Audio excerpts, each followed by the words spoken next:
This government meeting is brought to you by Eastworks and our local cable subscribers.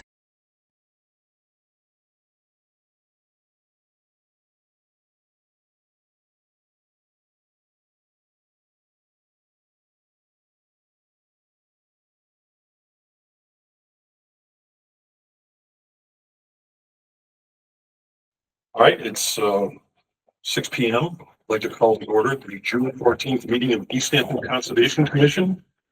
This meeting of the Easthampton Conservation Commission will be conducted in person and remotely online to the greatest extent possible. Should an interruption occur in which the online meeting ends abruptly, both the in-person and online meeting will not be restarted. All agenda items will be automatically continued to the next scheduled meeting. Any input from you or anything? No, if you are online and you'd like to speak, you can go ahead and use the raise hand icon and I will call on you. And that's all. Okay, then the public concerns, non-agenda items, that's anything that's not on our agenda. There.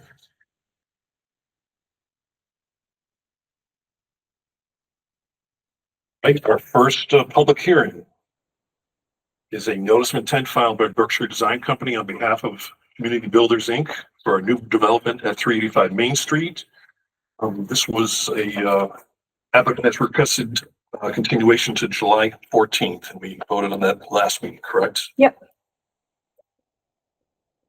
And the next public hearing is a notice of intent filed by Chapel Engineering Associates on behalf of Mass DOT. And that I saw somewhere that they're doing some test pits on July 23rd. Yep, they're doing some test pits for July 23rd, and they have requested a continuance to August 11th. All right, so can I get a motion to continue to August 11th? Motion to continue to August 11th. There a second? Okay. All in favor? Aye. Aye. The motion passes. The motion doesn't never happen. For a continuance. I've never seen it for a continuance not I passed. mean, not for a continue. Well, we've had, Curious, do we have like a democracy where there's sometimes people recuse themselves from decisions. And you have to have a quorum to pass a motion. Yeah. that's what I was wondering, yeah. Which is just 4 people or half? Now what a quorum. Half of present. Well, so a quorum is 4 of you. Yeah. Do they have to have 4 commissioners to pass regardless of who's present? Well, if, depends, if you don't have a quorum, continuing it to a time and date certain is a ministerial function, so you can do it without having a quorum. Okay. But usually you have a quorum, which is majority of the members present, then eligible to vote. Yeah. Usually if we don't have a quorum, we're not doing a meeting because there's not much else we can do. Right. Okay. I had a split vote on a order of conditions once, so it was a denial, which was fun. Yeah. Yeah, It was a denial because there wasn't a quorum. it was a denial because it wasn't a majority voting to issue an order of conditions. Thank you. All right. Our next public hearing, notice of intent filed by Berkshire Design Group on behalf of Norwich Properties LLC for a development at 35 Pleasant Street. Okay, so I have a few updates on this one. Mainly from our site visit on June 9th, and I have the engineer's initial comments. I also have some comments from my meeting with James Leventhal out on the property, Okay. the dark skies specialist regarding lighting. Maybe we'll start with the city's engineer's comments. And we'll go ahead and pull them up.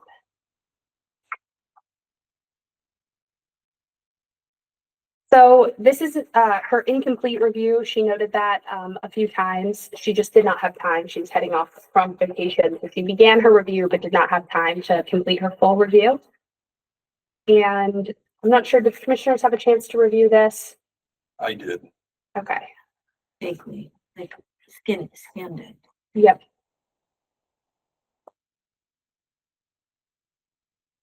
So her big concern here has to do with the depth from the bottom of the stormwater features, the porous pavement to the existing groundwater at a couple locations on the site. along with the infiltration trenches and their proximity to the buildings. It was unclear from the plans that we received whether or not those buildings had basements, which is, if they do, those trenches The are. existing buildings, some might have basements. Right, but the proposed buildings as well that they're planning on building. He said last time. They that told us last meeting that they were not having basements on any of the new construction. Right, but she's reviewing it, given that that's not in writing anywhere. I She's see. reviewing Okay, it in all right, accordance with okay. that. That makes sense. She expressed, her concern that there's not enough test pits along the property. Particularly given that essentially, the whole drive is the porous pavement, so the whole drive is the stormwater feature.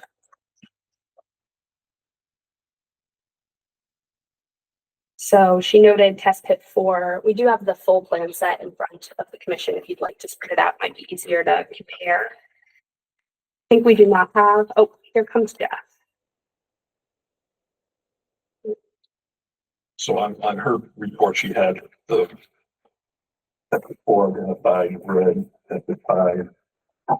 Yep. Hello, Jeff.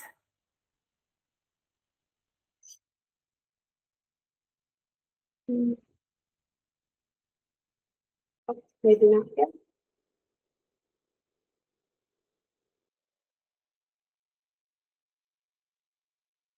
So she described what test pit 4. Let's see where did she? 35, it's about 35 feet north of the porous pavement. It has a groundwater depth of only 4 feet. Her notes essentially describe that the groundwater, the 3-foot separation, that the features on site are just around the mark, but it's hard to determine because the entire thing is a stormwater feature. Sure. So if all the test pits were representative of the entirety of the feature, it would be just sort of coming in under the line. I see. Okay.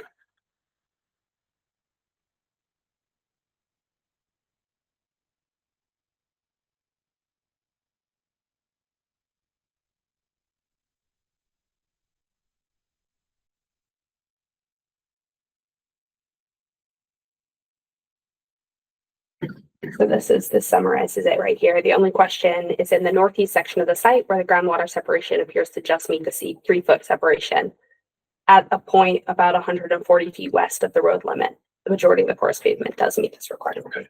So do we have Jeff? I am not sure. Okay. All right. Oh, There he is. here he is. All right. Hello, Jeff. Hello.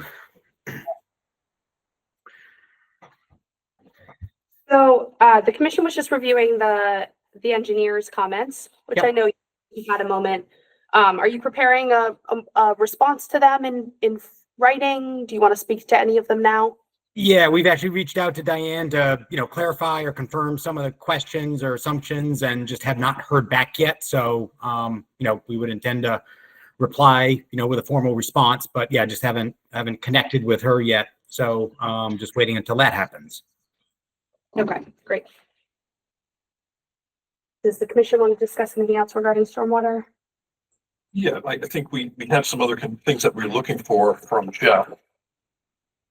There was 4 things that we talked about at the site visit, right? So I don't know if he's has responses to any of those at this point, or. And so those 4 things were the detailed construction stormwater management Right. plan, how they're going to manage the stormwater during the phased construction, which we don't have in front of us yet. Quantification of the areas of the impact towards the river, so beyond the degraded Correct. areas, into the arborvitae hedge and the grass where that is applicable.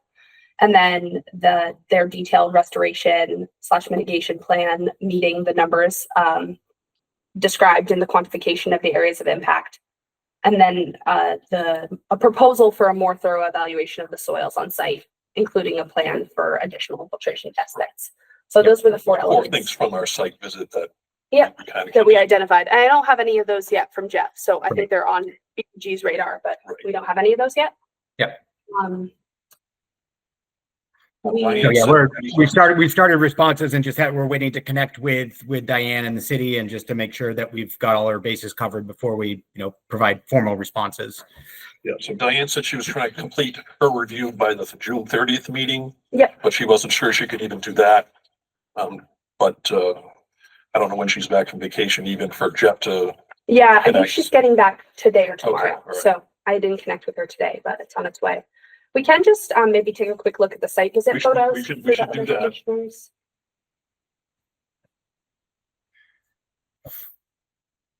And I do believe in the file.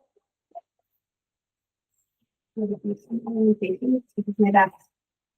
This has the numbers in yellow.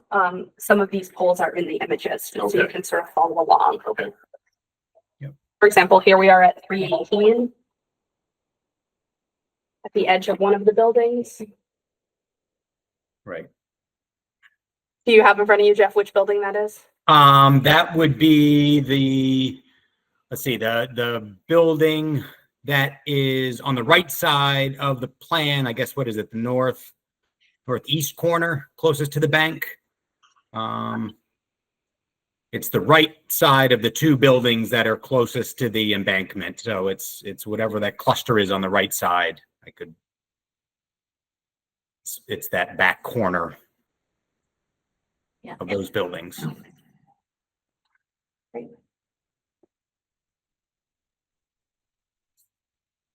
This is looking down into the riverfront area here. This is 318 from a little more distance. This is the far right corner. Right. And that's building 15. Correct. Yes, 15. I'm sorry. Right.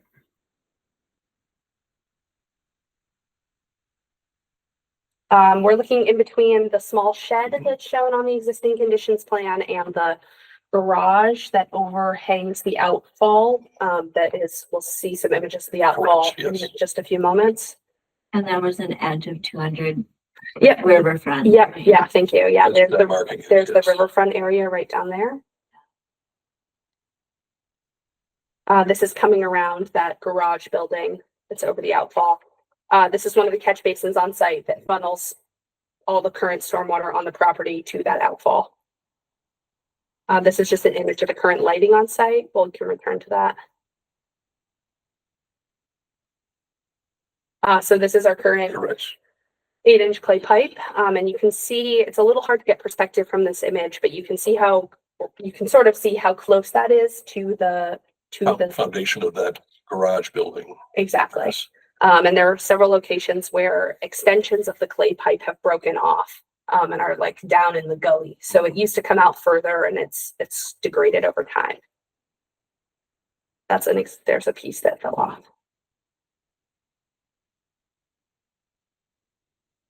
And this is the gully it's created. And down, so the manhand is down here. It's more dramatic in person. Yeah, it is. It's more, Yeah. I think it's pretty dramatic from this photo. Yeah. Well, it is, but it's even more. It's even more dramatic. Did you make it down to the gully, Mark? Did you take a look at this one? No, I just looked along the edge.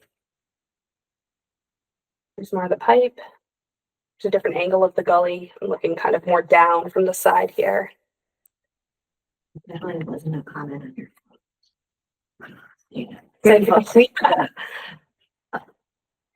Here we're just looking at a different angle. So we're sort of a little further back. The gully is over here.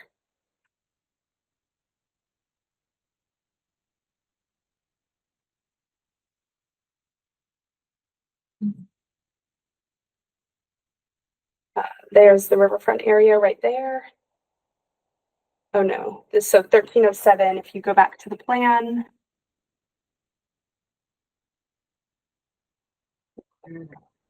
Yep, it's the corner of their proposed parking lot.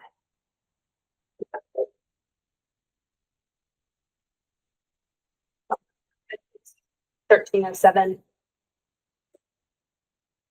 1307, right there. That's by unit 11. Right there. Yep. Yeah.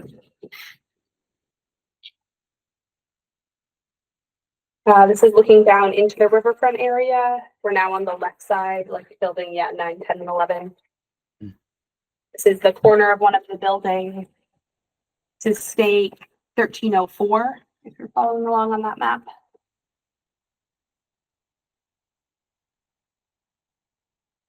It's kind of the edge of the 1304 is the edge of the sort of furthest out edge of the unit 11.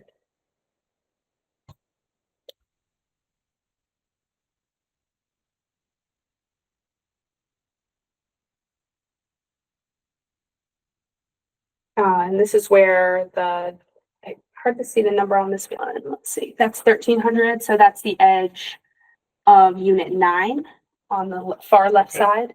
Right. And I believe that's what I got. Are there any images commissioners would like me to return to?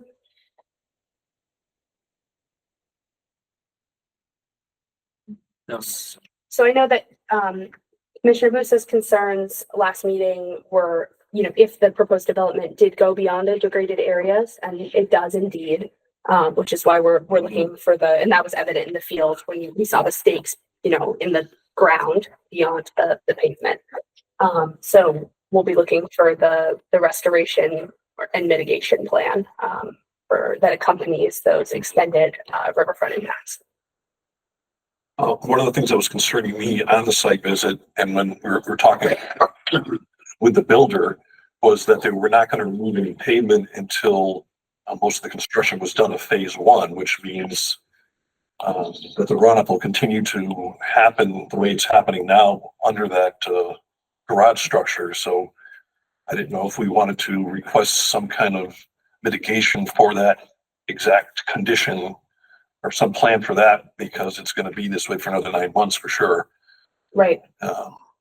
Because they don't want to do their new pavement and have it be messed up with soils and the porous pavement get messed up. So right. So maybe we're looking. I mean, that's part of, I guess, that's the construction. Mitigation that we're requesting. Yeah. So I Mhm. guess that clear to you, Jeff, that we're looking for in the detailed construction stormwater management plan, we'd like a description of how the outfall will be supported during the phase 1. Yep. Yeah, so that's fine. And we would include some, sediment controls, obviously with the existing drainage infrastructure, the catch basins and other structures we spoke about. And that's what Mark had in some of his comments, right, with the sediment. Mhm. Jeff, do you know if there's a foundation or is a cellar in that garage building, or is this a slab? It's a slab, but there is a footing around the slab, so that would need to come out. So this pipe probably goes through that footing. Right. At least as best we can tell. Sure, right, without making a hole. And is the removal of the garage in phase 2? Or I think it would probably be in phase 3 is my guess. Because I think phase 2 is the renovation of the existing church. Phase 1 is the construction of the units on the south side. So the porous asphalt would be in place by the time you remove the garage? Is that right? Yes, a portion of it would. Half the site would be. Yeah. As they demolish and construct the buildings on the north side, I would imagine they'd leave all that asphalt in place for the same purposes that, they would leave it for phase 1, ease of access and just a cleaner site. And that, would follow the future phases would follow the same general, protocol is the initial phases in which, that porous would be the last element to be installed. Thank you. I do want to comment on the porous pavement, I guess. So I've been thinking about this over the last 2 weeks and looking at it a little bit. And I just kind of looked up the porous pavement section of the DP Stormwater Management Handbook. And when it talks about the use of porous pavement for peak flow, it talks about it being primarily a treatment technique for small storms and not larger ones. And so that that kind of got me thinking. I'm also looking in our stormwater ordinance. And I'm seeing the version of the stormwater ordinance in the manual, or the book here is an older version of it. But I think now, I think we have redevelopment standards that address some level of nutrient control in the current stormwater management handbook. But for porous pavement, the DEP stormwater handbook talks about there being insufficient data for nutrient control relative to porous pavement as a treatment technique. So I'm thinking about those two things also in the context of anecdotal discussions of failures of porous pavement, wherein either it clogs because it's not maintained enough, or I guess from tire action, like if a tire turns on it, it can get kind of like scuffed and deteriorate relatively quickly. At least that's what I've heard anecdotally. And so I am just wondering about the potential for, at the end of the life of this porous pavement, for it to be replaced with just straight asphalt, just because that's what happens. Somebody's not looking, they're ordering the wrong mix. We don't know what's happening. In which case there becomes really nothing for stormwater management on the site. It's just then it becomes like, oh, we're having, or now we're having flooding. Now we have to permit something else, like Like a sheet flow across off the whole back of the property or something. yeah, or concentrate in one spot, Right. or Flood the road. and a piece of curb gets cut out and then it erodes the slope. I'm just becoming a little bit less comfortable with relying on porous pavement as the only stormwater management technique used on the site. So there's some small things around some of the buildings, right? But that's Yeah. just for the Right, yeah. Right, the majority of it being, the whole parking driveway area. right, yeah. So I guess, Diane hasn't commented on that piece of it yet, right, in terms of her review. No, she has not looked into the functionality of porous pavement, but the commission has remained on the fence about peer review for this project. Right. Mhm. I had that as a question That's a to question talk about to tonight. discuss tonight. Yep. And I know Commissioner Busa expressed her concern that she would be looking for, the peer review would be a little bit less standard than the standard stormwater peer review in this circumstance, because they would be looking for someone who had some expertise in porous pavement. Mhm. Chair, the only large office building that I know used porous pavement was when Mickey Marcus, the new SWCA, built their office in Amherst. They did the entire parking lot with porous pavement. They invited everybody. I went. They invited everybody to take a look. They even showed a fire hose going over it and everything had infiltrated. And that must have been a good 10, 15 years ago. So, Meredith Bordenstein, you know her, don't you, Dan? Yes. SWCA. Yes. Yep. And Christine, their wildlife person, if they still have that, it would be a good site to visit. Sure, okay. Yes. SWCA, former New England Environmental. Yeah. Up in Amherst there. Okay. You know how large their site is? How much porous pavement, how many square feet of porous pavement that is? It's probably at least as big as 35 Pleasant. And I mentioned we did just install a new municipal parking lot in Deerfield. There are no resource areas adjacent. But yeah, there's a large, probably 1 acre municipal parking lot in Deerfield that is all out of porous also. But it'd be nice to see something that has some age on it to see how it's been holding up and, if they've been doing their maintenance on it, the vacuum maintenance and all those fun things. Yeah. I know the DOT commuter lot, also at that same exit interchange. What is it, 32 now? I forget what exit, the Whately exit is, but there's a DOT park and ride lot there that also has porous. That's been there for a number of years. Okay. Can porous, I mean, it's probably somewhere in your fact sheet, but can porous pavement collapse, like it gets crushed and compressed too much? Not Unlike that really we're aware of. large trucks or something. None of it's designed properly. It should. I mean, there's a lot of design specs you have to get to get it right. Jeff did send this, document. Yeah, I has all did the- see that and I looked at it, but I didn't see anything about crushing them. Okay, sure. Okay. Would the commission like to set up a site visit to a different porous pavement Maybe location? that aged one in Amherst would be an Yeah. interesting one to look at. Yeah.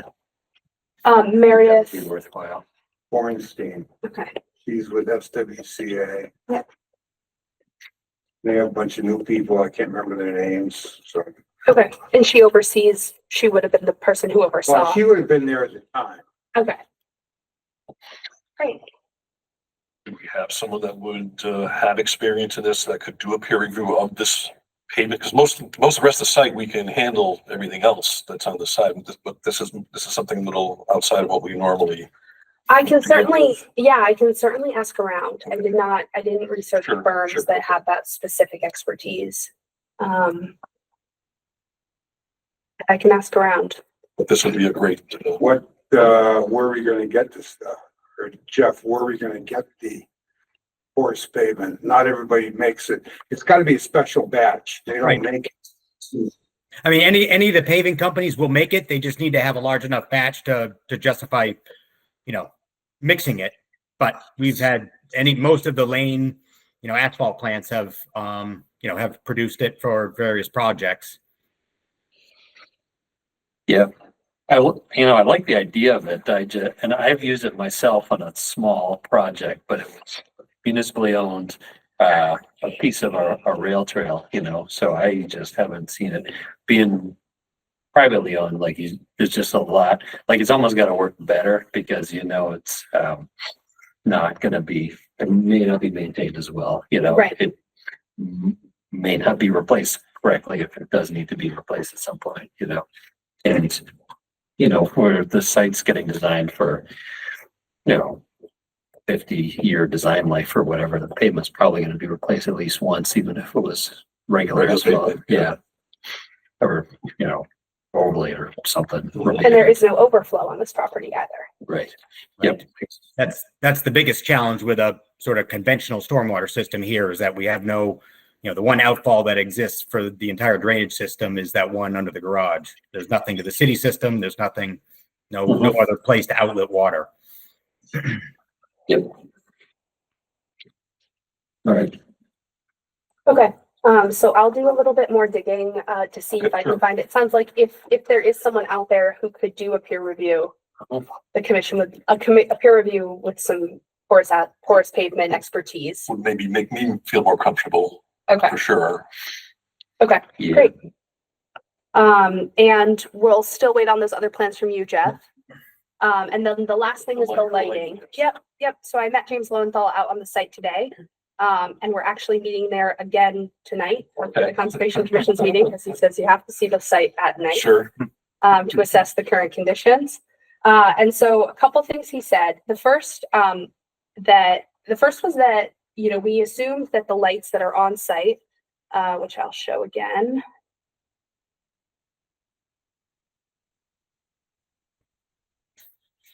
Those run all the time, right? Yeah, I mean, I don't actually know. I'll get a sense of that tonight, but I assume they are all in all the time. And we assumed that they were pretty rough lights, which they likely are from a from a light projection perspective, they likely cast a pretty wide light.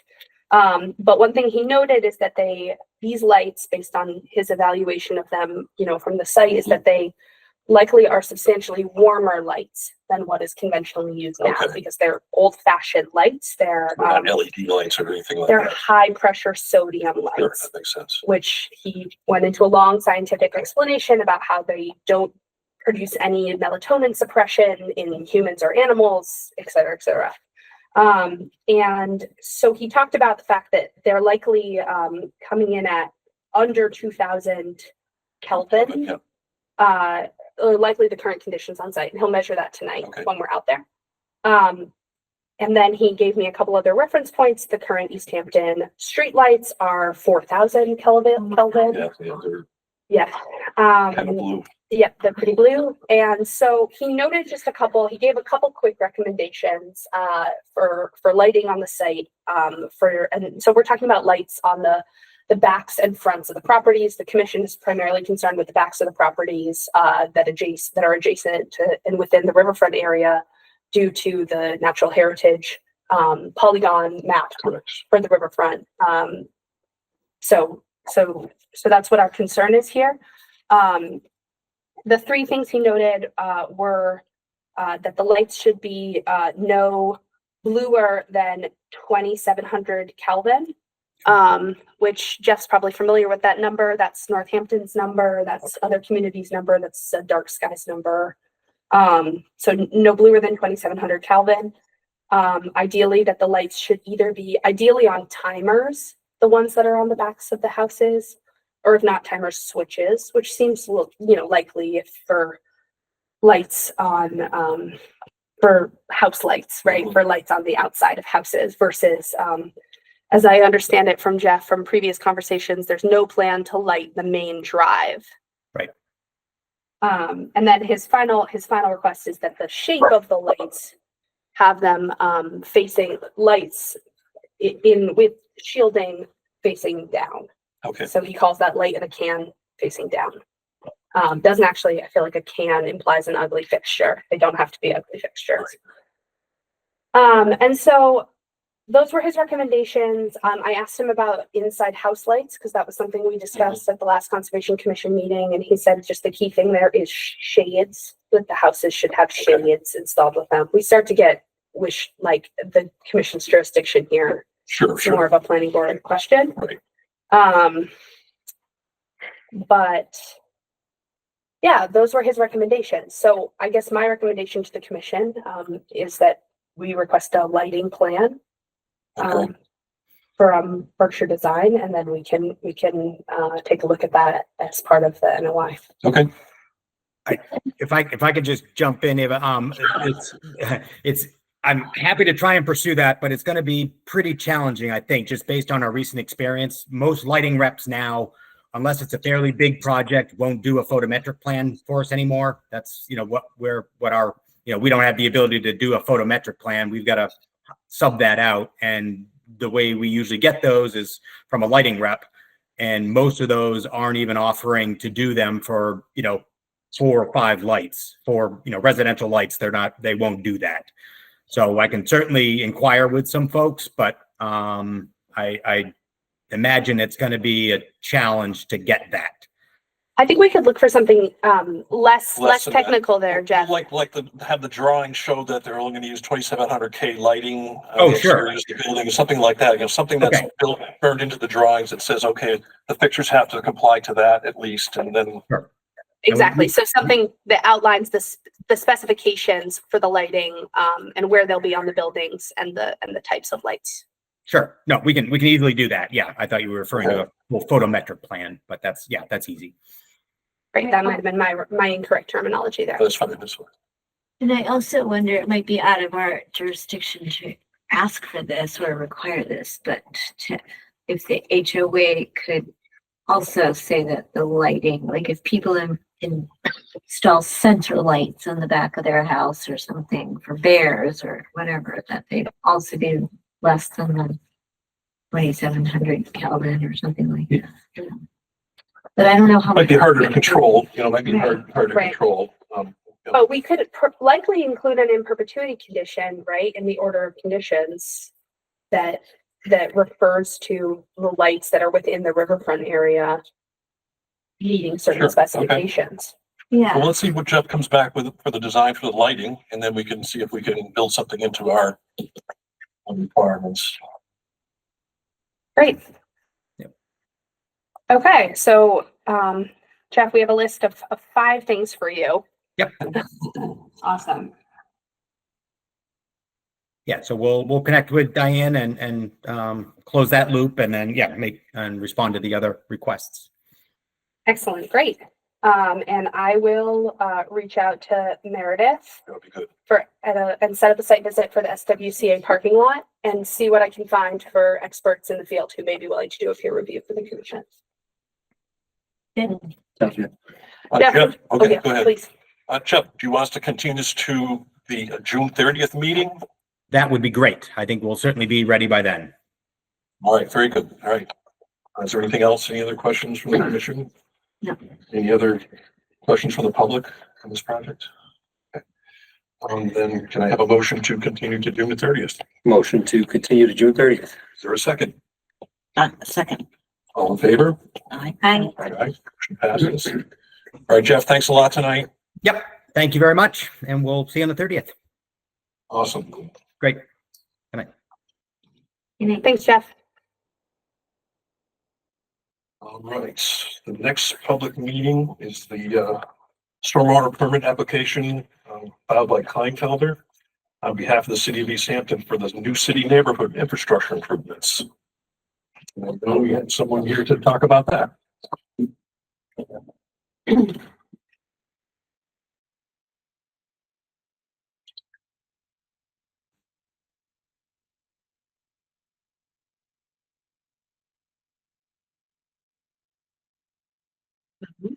So yeah, while Artie's setting up, I'll just quickly introduce project. I'm Johanna Stacy. I'm the senior planner and CDBG program manager from Community Development Block Grant. I'm program manager with the city planning department. And this project is part of a multi-year effort to upgrade infrastructure in New City. The project received a CDBG grant to fund the design of sewer rehabilitation, development of 2 parks, and reconstruction of 5 streets and their associated sidewalks. So this is greater than 1 acre concerns. Hence the need for a stormwater permit.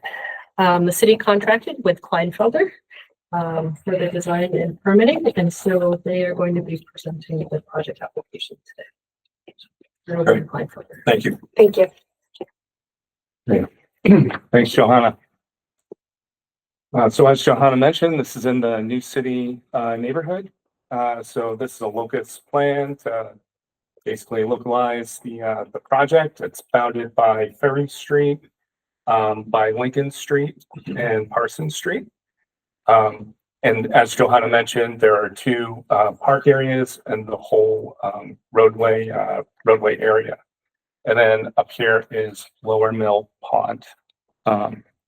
So that's kind of what we see here on the slide as well. So I'll go through some of the slides and then adapt some of the boards as we start getting to the plan elements of the project.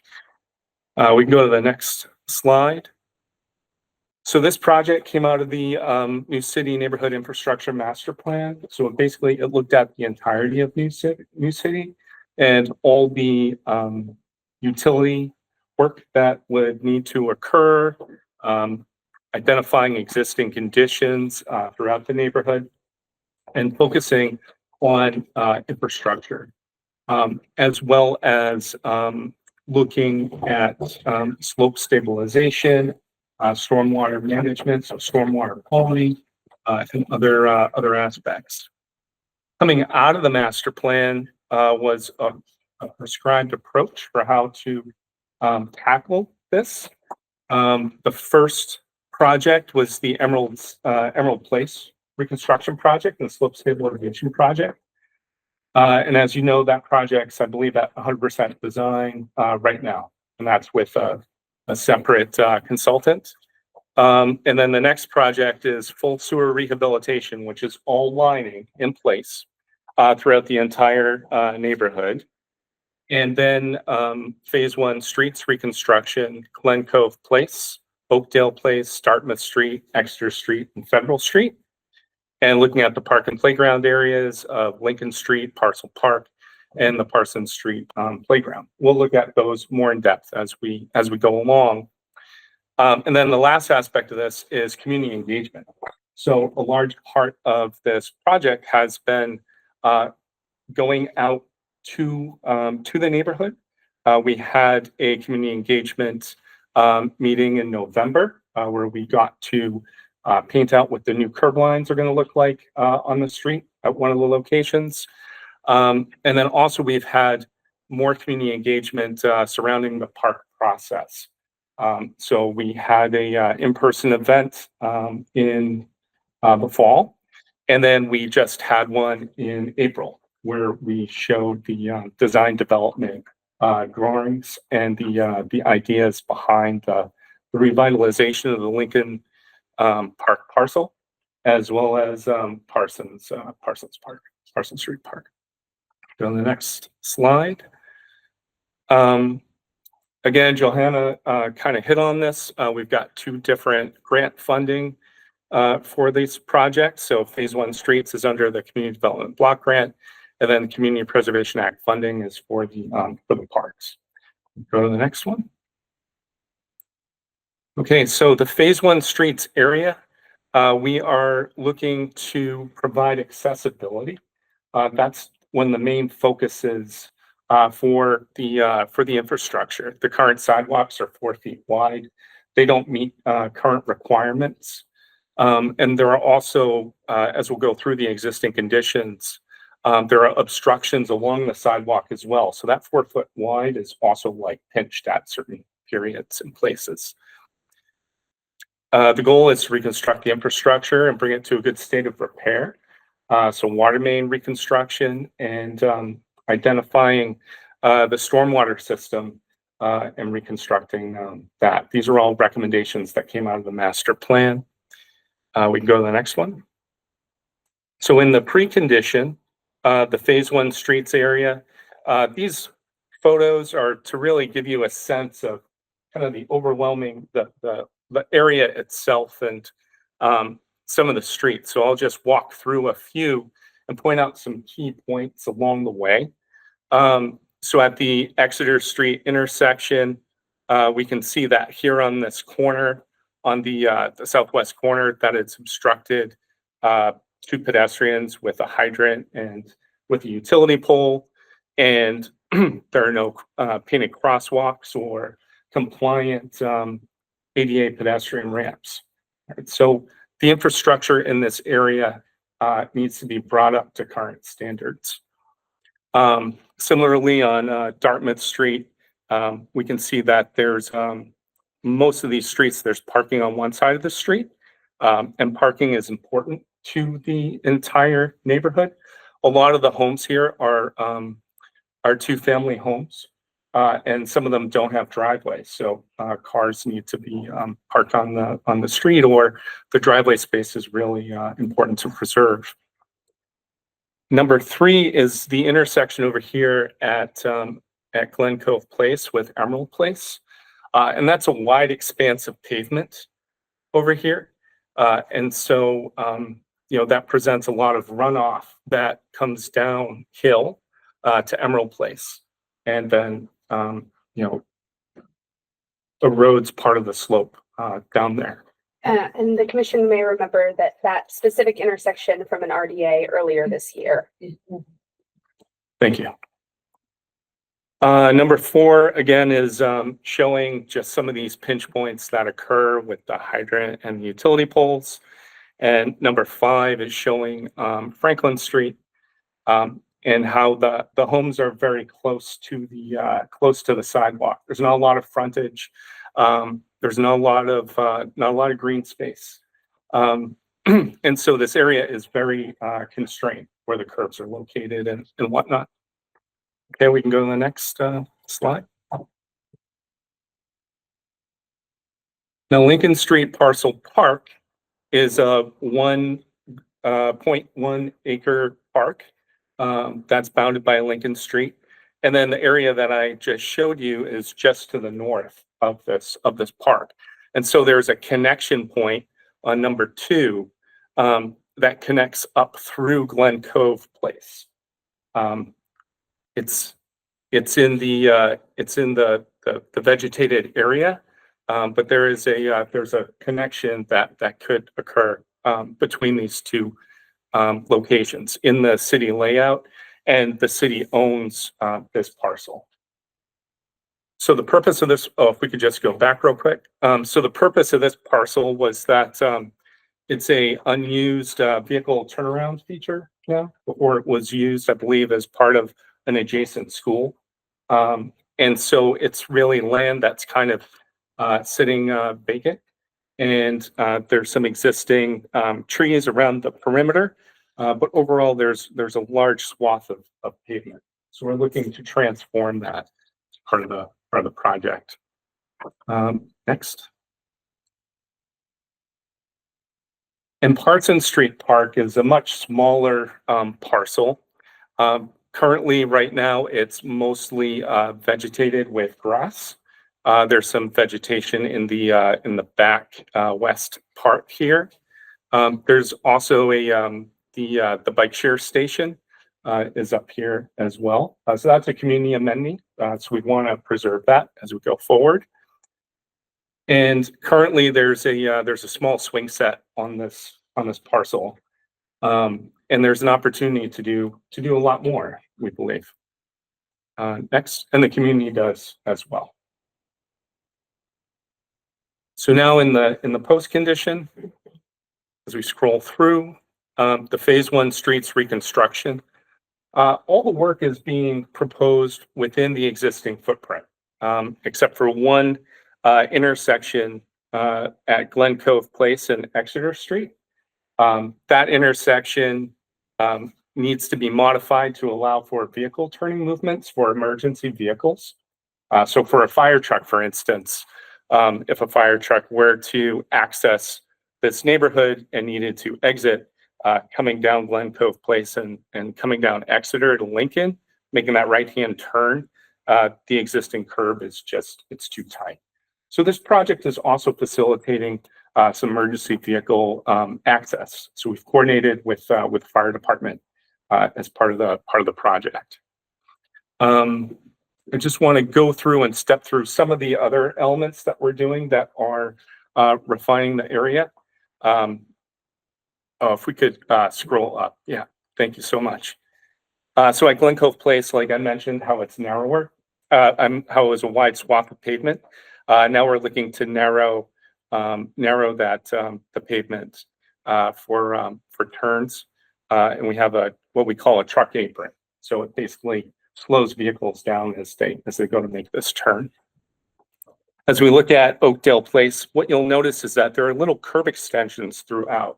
The reason why we have these curb extensions is because we need to facilitate a 4-foot wide pedestrian path of travel. So around the utility poles, the existing utility poles. And so that's how we've been able to achieve that with this design. My colleague will be talking, Mike Henson will be talking about stormwater, stormwater infrastructure on Oakdale Place and at Glen Cove Place.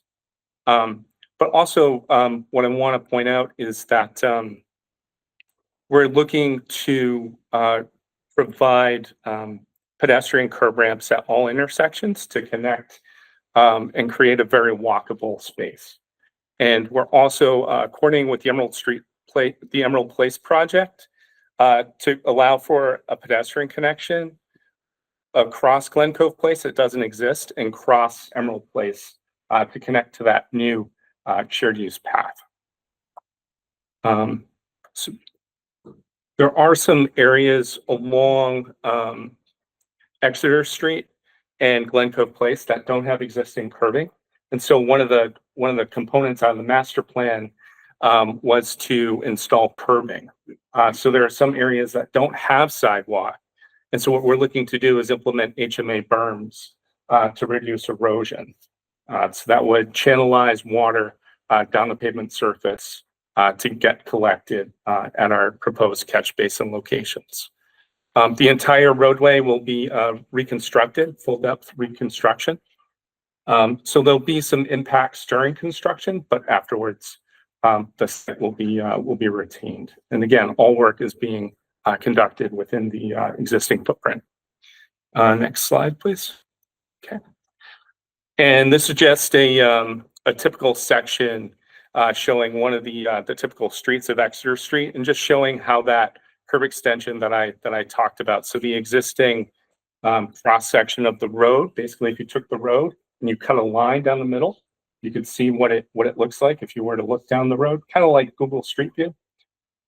In this area, the existing sidewalk is in red, and then the road section as well. And so we're bumping the sidewalk out in certain locations. And then down here, this is showing the typical section for where we don't have a curb extension, and that's just with a little bit of a widened sidewalk. Again, we have to widen it by about a foot. And we're taking the curbs and we're moving them into the pavement section itself. So again, we're not disturbing anything on the outside. Thanks. So we have from Kleinfelder joining me virtually, we have Mike Hansen, who's our senior stormwater engineer. We have Emma Maroka, who will be talking about the stormwater ordinance components. And then we have our sub-consultant and team member, KMDG, with Kaki Martin and Jen May, and they'll be talking about the park components. So from here on out, we'll go and we'll talk about the phase 1 streets, the stormwater, and then we'll get into the park design. Thanks. Thank you. Good evening, everybody. Again, I'm Mike Hansen with Kleinfelder. Just going to quickly bring you through the proposed stormwater upgrades for the new city area. The original system is, probably at the end of its life. It's mostly old clay, which is 10 to 12 inches in size, and it was determined from previous studies that everything should be upsized, and so the system at the upper reaches will be increased from 12 to 18 inch, and as we progress down towards the mill pond, it'll be increased to 24 to 36 inch to be able to handle the capacity for the 2070 10-year rain event. Within this system, because everything's still within the same footprint, there's not a lot of space for a lot of green infrastructure, but we were able to fit in 2 bioretention spots as is shown on the plan. And also to help with stormwater management, there's been additional catch basins added, which deep sumps, which will allow for the city to be able to clean those out hopefully twice a year, which will help alleviate sediment loads going to the pond as well. The whole new system will be upgraded to HDPE pipe and should last, another 50 years for the city. Next slide. Yeah, also with this, we are proposing new trees to help with, with the aesthetics of the area. The trees help with heat island effect and also give you a little bit more stormwater benefits as well, because they kind of slow down some of the rain from hitting the ground. So next slide. Well, Mike, thanks for bringing that up. I would just like, Kaki, if you have something to add. Yeah, I'll just add that we are mostly focused on natives, but trees are really selected to navigate for size, whether they will be under overhead wires or not. So we have 2 species that are more suitable for under overhead wires, and then others that are larger canopy trees that are suitable when there's not a conflict with overhead wires. And then those bioretention zones are called out with a series of native grasses, sedges, and that can handle the sort of being tossed between wet and dry, and also some sun and shade tolerance. Okay. I think next slide, which goes right into your. Great. All right, so moving on to this is the Lincoln Street parcel, which, as you know from Artie's orientation, is the larger of the 2 park parcels. we had really, I wanted to sort of underscore really wonderful engagement process with community members, and have arrived at this plan. And we're trying to do a lot of things. And the sort of priorities were to certainly provide play space. There's a dedicated 5 to 12 play area, as well as a dedicated 2 to 5 play area. They sort of run together, but we're accommodating both age ranges. You also see a half basketball court. So that's the sort of more active recreation side of things. And then you see in that darker green, really heavily buffered edges around the whole perimeter of the park. And then that center lighter green indicating lawn, open lawn. Request for a place to be able to have a large gathering, that lawn does that, or a sort of maybe small performance. We have a little sort of shade structure right there in the middle that orients itself both to the play area and to the lawn for that purpose. You also see sort of narrower paths, so kind of walking loops. We thought about walking loops. That was a definite request from folks wanting to be able to come here as part of their daily walk. And so you see those pathways as well. And then out on Lincoln Street, also want to call attention to a community garden space that's there, easily accessible by the small parking lot, which you see in a similar location really to where folks also can park now. So that's the overall layout. In terms of trees, as already said, and you could see from the photos and probably know that the edge of the site really does have quite a few trees. In the Fussin O'Neill master plan work, a tree health assessment was done in 2021. And there were some, health issues. What you see here is approximately 30 removals of existing trees. And the reasons for that are sort of listed there on the left.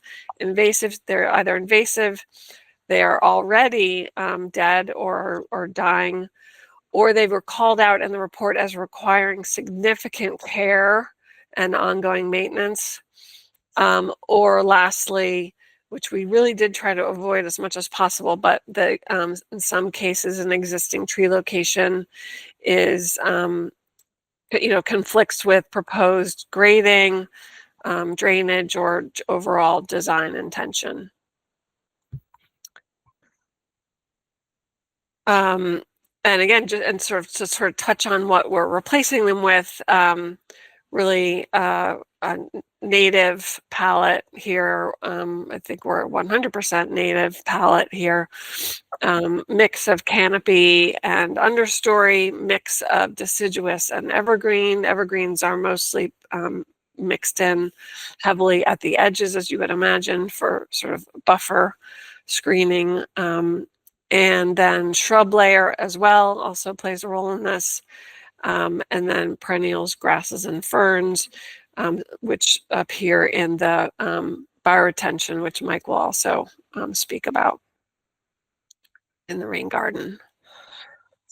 And just to sort of have you understand those layers, the open circles are those canopy trees, the infilled are the understory species mixing in there, particularly in the sort of northwest corner.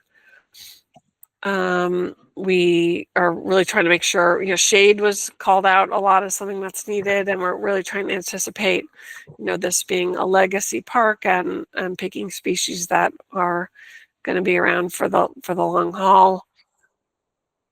We can move on. And then under that understory layer, that shrub layer that I mentioned sort of shows up too, so you can sort of see this a little more visually. And then lastly, where the ground cover and woodland mix of herbaceous layers in underneath all of that. And then the red areas are the bioretention areas for this park and receive herbaceous and some shrub layer as well.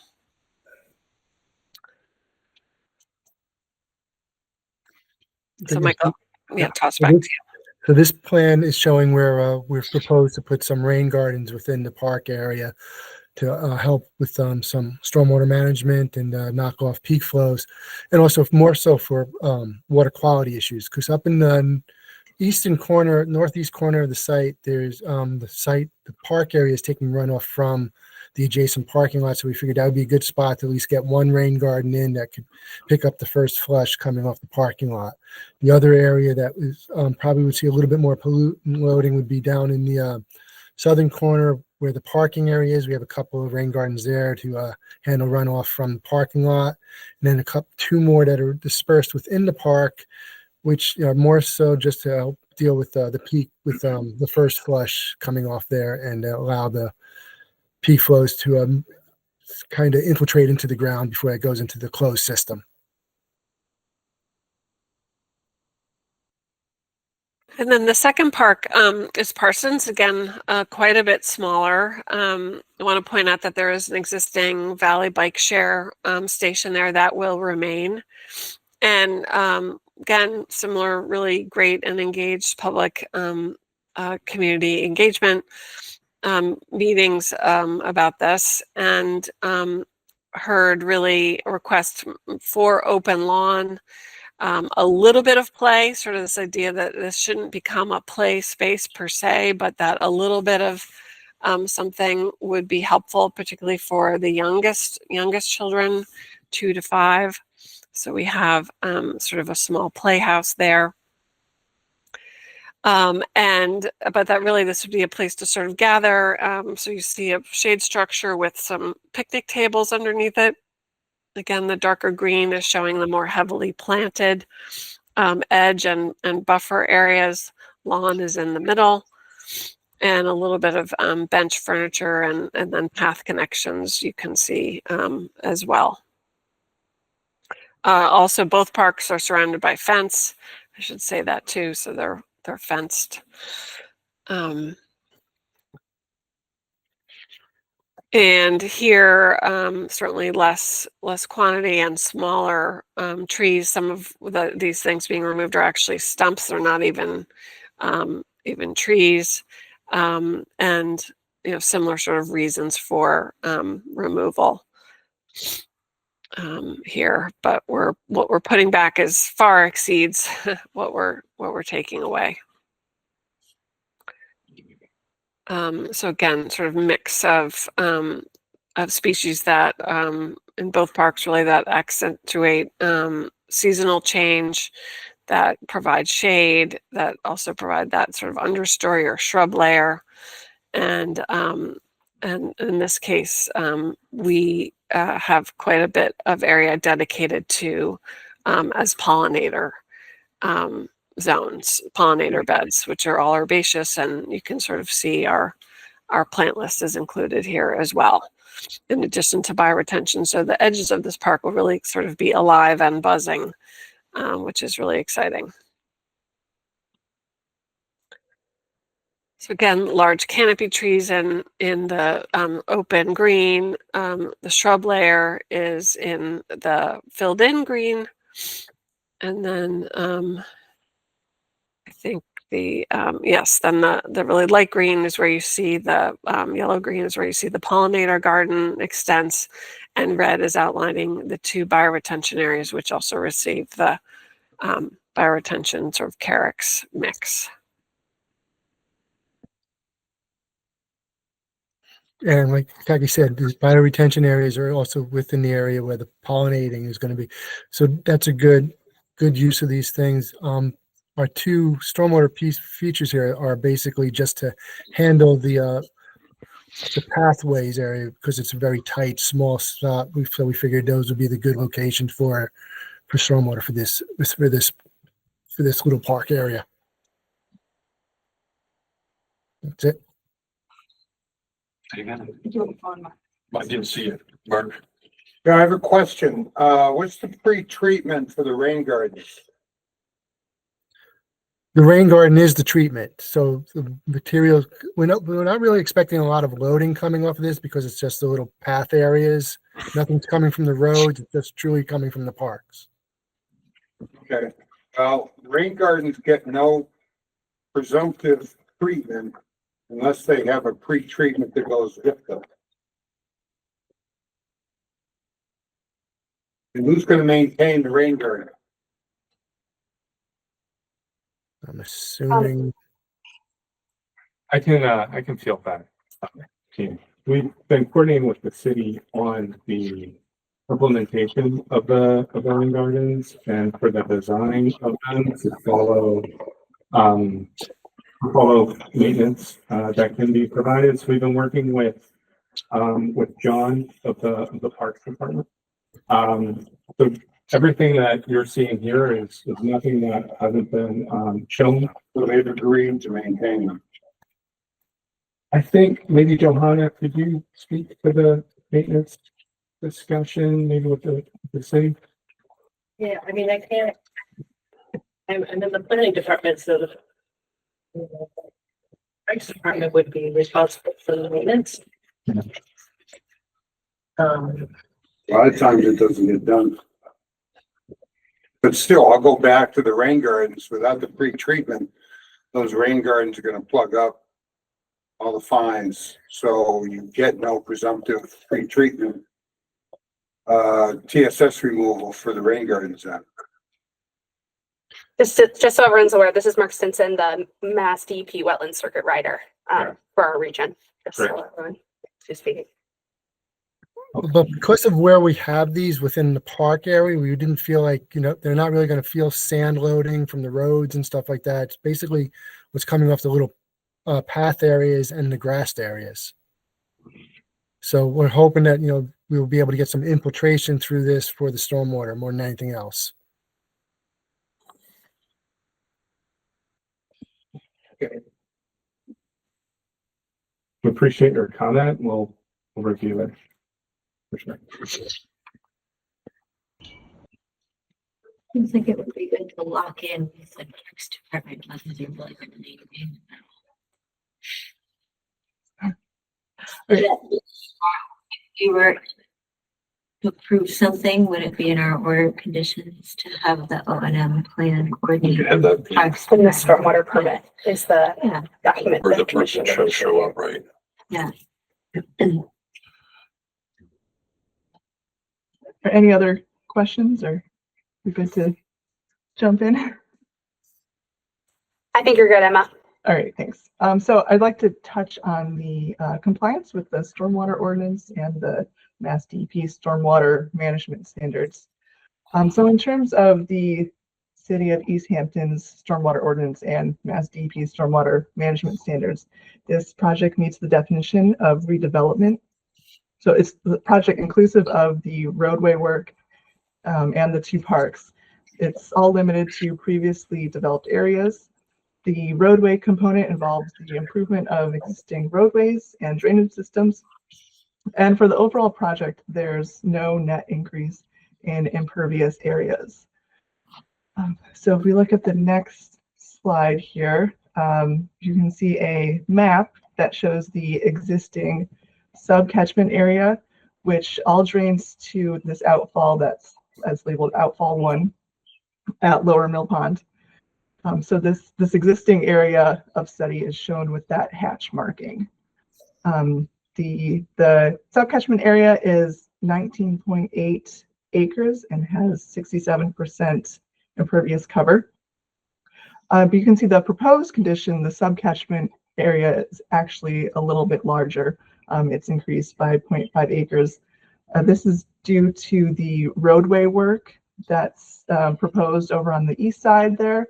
The roads there are going to have be graded to have a slight change in their profile so that it'll take that stormwater from Parsons Street and move it into this subcatchment. So our proposed condition is going to have a larger area, but you can see the percentage of impervious cover goes down by 8%. So on the next slide, we'll see a breakdown of that impervious cover. So this shows the 3.84 total limit of disturbance, and it breaks down per component here. So the road improvements will see a decrease in their impervious cover from 97 to 96. Parsons Park will see an increase from 7 to 29, as we saw in the pre-existing the existing condition photos, and as we were talking about the park design, it's going from a grass area, and there's going to be some new pathways put in there. So that's going to have an increase in the impervious area. Lincoln Park, on the other hand, will have a decrease.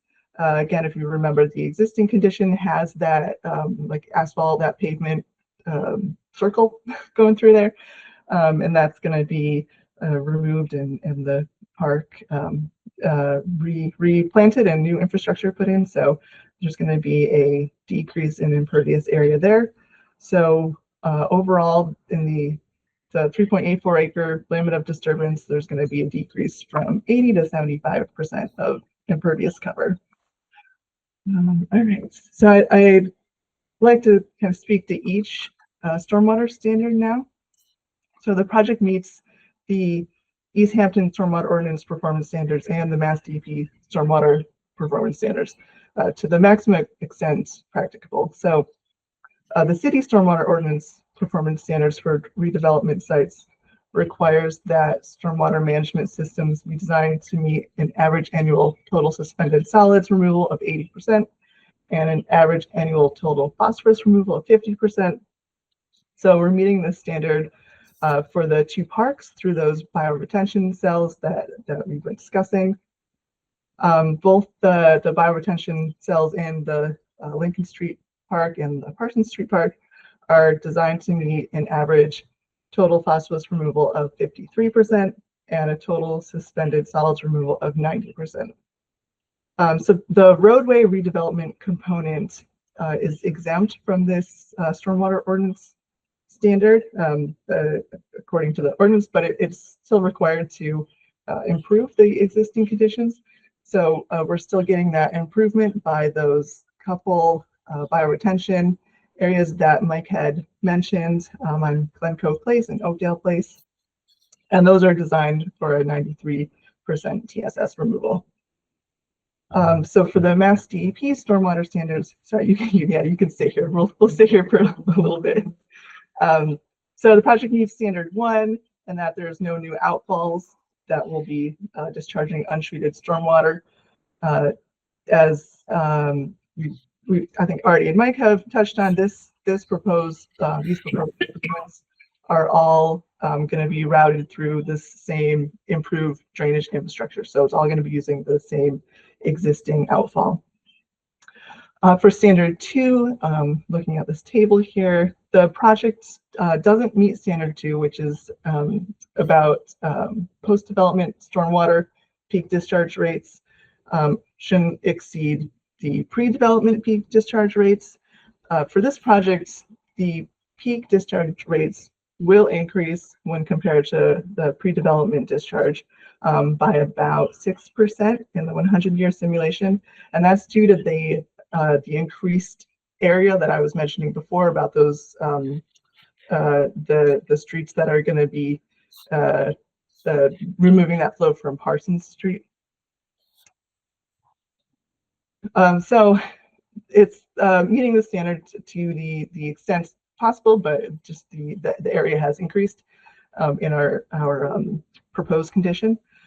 But we are implementing some strategies to reduce that discharge rate as much as we can. So that includes the tree plantings along the streets and the bioretention planters, and Mike also mentioned like the deep sump pumps. So trying to and also there's a reduction in the impervious area. So all these will help that peak discharge, but there is a predicted increase. For standard 3, the project meets to the maximum extent practical through the implementation of those bioretention planters that are going to treat stormwater runoff and promote infiltration.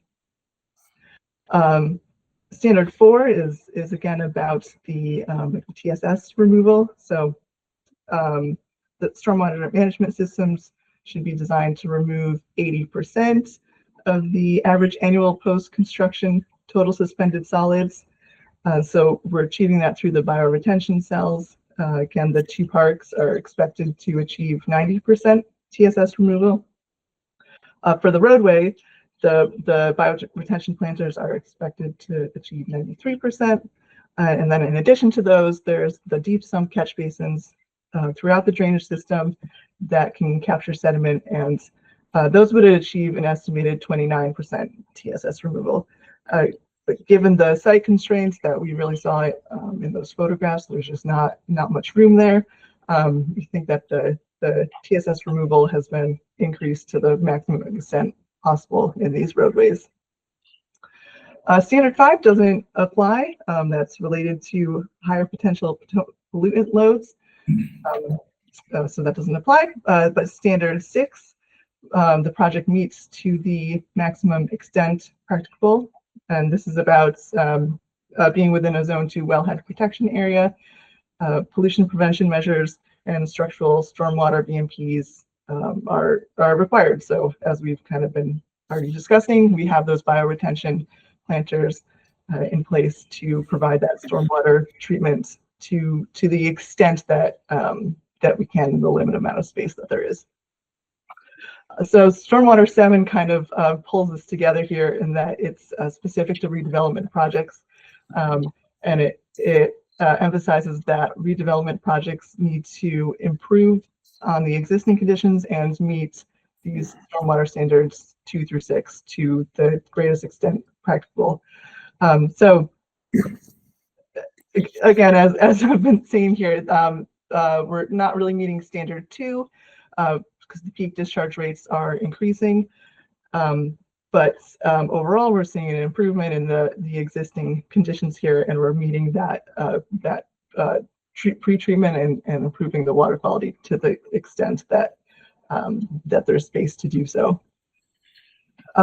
Standard 8 is about sediment and erosion control. So this project will implement silt fencing, straw bales, filter stock around the limit of disturbance. Additional aspects would be using silt sacks, having inlet protection, construction entrances, and utilizing temporary and permanent or final stabilization measures. Standard 9, we were touching on this a little bit earlier, is about having the long-term operation and maintenance plan. And that's included in this stormwater plan. It's Appendix M, I believe. So we can take a look at that. And Standard 10 is about illicit discharges. So this project doesn't propose any illicit discharges. So that's the rundown of all the standards. So to just wrap it up, this compliance aspect, I think this project as presented, it's consistent with the purposes and the objectives of Easthampton's stormwater ordinance and the Mass DEP stormwater standards. The project intends to improve water quality and to reduce use and flooding within the new city neighborhood. So it'll be a big improvement on existing conditions, and it complies with all the performance standards to the maximum extent practical for the area here. I think that's our last slide here, so I think we can move on to discussion and questions. I think you hit it, Emma. Good, great job. Thank you, Emma. So we're here to answer any questions or clarifications or anything from the commission. Is there a reason that the pathways in the parks aren't in some kind of pervious, like gravel, or instead of pavement? Jackie, maybe you could answer that question. Did you hear it? Yes, I did hear it.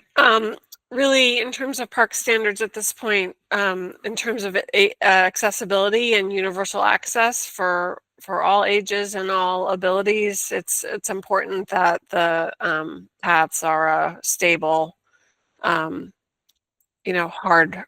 pavement system.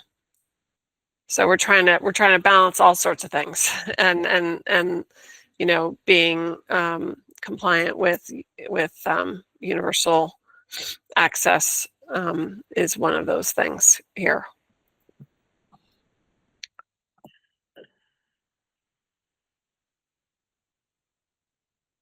Three questions, Deb. I need to see camping plan, but so do you have what was the total of trees removed for you have a total? For Lincoln, it was about 30. What about Parsons? Oh, what you could just Those are the only two areas. go back one more. Oh no, other way. Keep going. Sorry. There we go. 12. No, not even 12. 9. 9. 3 of them are already down. And to clarify, what is noted as trees on the left-hand side of the page, Or really they're just more like a hedge. Yeah, they're like very robust shrubs trying to be trees. Yeah. And are there any trees being removed in the roadway? There are no trees proposed to be removed in the roadway. No. It's all And what are your species that you want to replace them with? It's these. There's long lists. Yeah. Are they similar to what is being removed? Well, really, to Jen's point, what's really being removed isn't. I mean, I think there's some privet and some. You know, there's not anything at Parsons that's much to speak about. At Lincoln, there's a lot of removal of invasives. And as I said, really, the tree canopy is being replaced with all natives. We do have a. I could go to the plant list for Lincoln. There you go. So everything from Amelanchier, serviceberry, white fir, red maple, river birch, gray birch, red bud, American hornbeam. We do have a couple ginkgos in here. Depends on your point of view. If they've been here for a very long time, but not, I guess, strictly native to New England. Honey locust, tulip poplar, sweet bay magnolia, Nyssa sylvatica, black tupelo, white pine, swamp white oak, and sassafras. That's just the tree list. I also have the tree report open on my screen. Over half of the species are Norway maple, black walnut, and so those are part of that invasive list that we are trying to remove. Black walnut are invasive? Yeah, they are now. They don't allow other things to grow near them. They are one of those tricky plants. I forget the word right now, but they send out a little message and chemical through their root system, and they keep other species at bay. So in that way, they kind of create their own kingdoms without a lot of and do not help with diversity. And can you speak about the other invasives that you found? Is there knotweed, bittersweet? Yeah, the report is focused on the large tree material, but certainly there is plenty of knotweed and plenty of bittersweet out there. We were really just trying to get at the large woody material in this, but that this is what's sort of really an exciting opportunity about this park overall, is that invasives of all types will be able to be, it's an opportunity to really do as best as anybody can do to remove them. We'll thoroughly document the invasives when we're out there for our site visit next Monday. I believe all commissioners received an invitation to that. And Commissioner August, I can get you an 11x17 copy of the planting sheets as well. Yeah. Yes, please. Okay. We complete. Oh, I was curious on the roadways. You said that you were going to be putting some trees in or on this. I was trying to figure out how you're going to make the sidewalks unencumbered while planting new trees. And also, I've heard other neighbors in the past when we've talked about Emerald Street and that stormwater thing that we did earlier this year, they were worried about the roads becoming narrower because they said they're already so narrow that it, and so I was just wondering how that will be affected. So Kathy, I think I could handle the roadway narrowing and That'd be then great. you could talk about the trees. So that is the reality. The roadway is already narrow and it has 4-foot wide sidewalks and we have to make them 5-foot wide. And then we have the utility pole. So how are we going to do that? Well, so the roadway is going to narrow 1 foot on each side to get that sidewalk in. But where we get to utility poles or these curb extensions over here, these bump outs, if you will, these are areas where, so all these roads are two-way travel. So they're low volume, low speed, residential street. However, it's two-way travel. So there's already, some jockeying that goes on. If a car's parked and another car has to come through, there's just not enough space. So what we're doing is we're formalizing that with these curb extensions. What you're not seeing on this plan is where the proposed parking is going to happen. So we're going to relocate the proposed parking from the north side to the south side. So before it was on the north side, now it's going to be on the south side. So where you see these curb extensions, that's where you're going to have a parked car. And then the curb extensions are actually areas where a vehicle could pull off to the side and have another vehicle come in the opposite direction.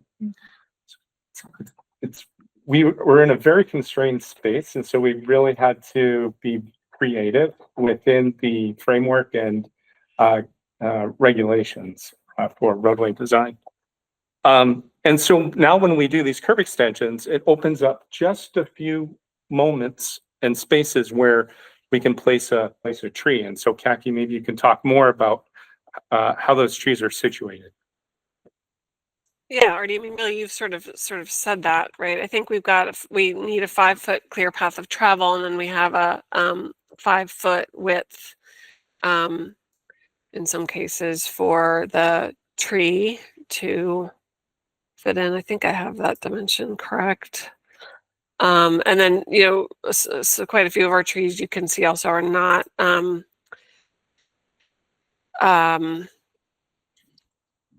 sorry, yeah, we're maintaining the 5-foot path of travel, and then I'm not sure exactly what that resultant dimension is. Artie, I don't know if you have something Sure, more. it's 8 feet from the front, from the back face of curb to back of sidewalk. Yeah, thank you. So 5 feet is clear. That leaves 3 for the tree, the places where we have trees. And again, we're doing this because of the bump outs that Artie already spoke about. So this is where some curb alignments shift a bit. And we are also using structural soil under that pavement too, to sort of extend and make sure those trees have an appropriate soil volume for their size. So those are the ones that are sort of integrated into the streetscape itself. And then there are a series of trees that are actually planted really just in green lawn areas up along Glen Clove Place, et cetera. But in the kind of ladder streets, if you will, it's 5-foot clear, path of travel, again, sort of touching on proper sort of accessibility and guidelines for walkability and pedestrian experience, and a 3-foot tree pit with structural soil extending under that pavement to increase the benefit to those trees.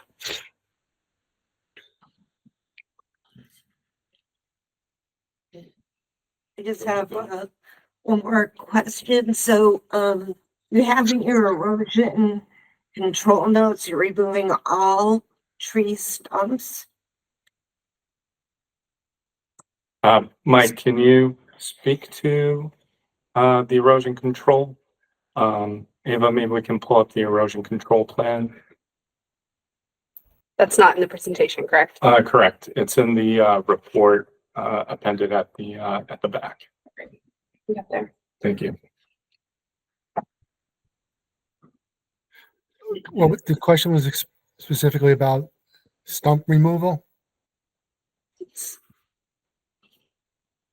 Artie, could you repeat the question? We didn't, I don't think any of us heard it clearly. The question was that the erosion control plan, the notes in the erosion control plan indicate that all tree stumps shall be removed within the limit of disturbance, I believe. That's typical standards. Typical, yeah. Yes. We would agree with that. Because you don't want to leave them there to rot and Yeah. cause sinkholes. So if we remove the tree, the whole root ball would go. Yeah. So is there anywhere in this area we would want to keep any of the stumps or something? Well, we're not taking any trees within the road. So these would all be within the park area. Oh, okay. All right. Yes, thank you.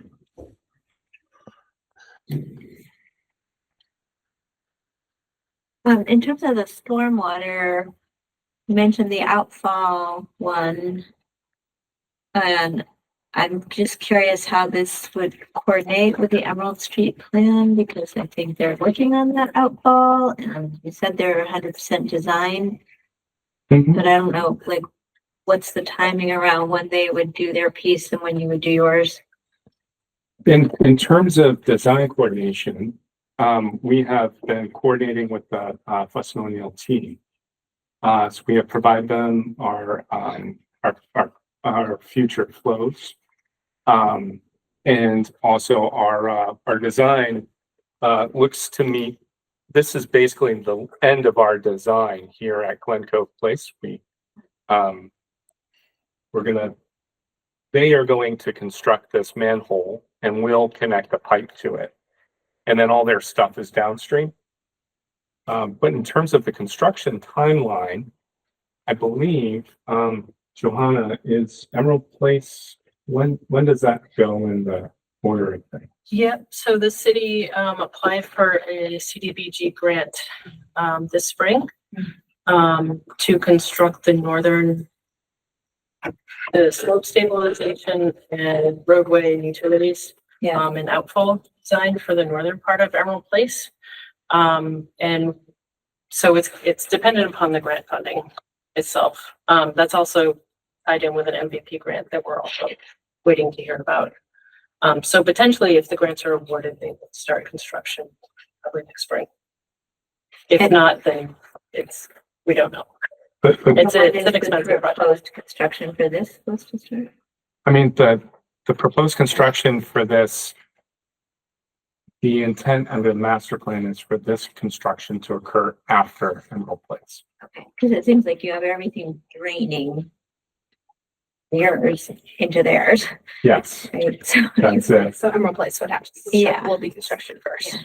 Yeah, for the So that's the outfall. idea, the outfall reconstruction, because the outfall is hard. right. Yep. Kind of. Yeah, the outfall would be reconstructed before anything east of Emerald Place can be worked on. Okay. Kind of going from the bottom of the slope up. Yeah. Yeah. Now with those stilling basins and other elements within the new outfall design. Just some very simple stormwater questions, I think. So it sounds like stormwater pipes are getting upsized to because it's an undersized system currently. I'm just curious if the city knows if there's a history of like surface flooding or drains not working properly during a lot of storm events. There's some surface funding, I think, that was identified in the master plan, the 2020 master plan. Has the commission had an opportunity in the past to review that master plan? Would the commission like an opportunity to? If it wasn't part of the last, if it wasn't part of the. I'm not sure if it's part of the Emerald, Emerald Place. I don't remember, honestly. I'm sure I can bring one to the next time the commission discusses this. Yep. Yeah, the master plan is located on the CDBG website webpage. Okay. Department, but I'm happy to forward it to. believe it may be appended in the report that we submitted. You go to the table of contents for the appendices. We provided. Yeah, existing drainage infrastructure assessment, improvements. So that's the master plan. That's a good point. Yeah, that was an appendix to the master plan for the drainage analysis that was conducted. But yeah, the master plan, in thinking about that, to Johanna's point, there are really some graphics that illustrate where the potential ponding or where the localized ponding occurs and erosion. And our team used that information in designing this new system.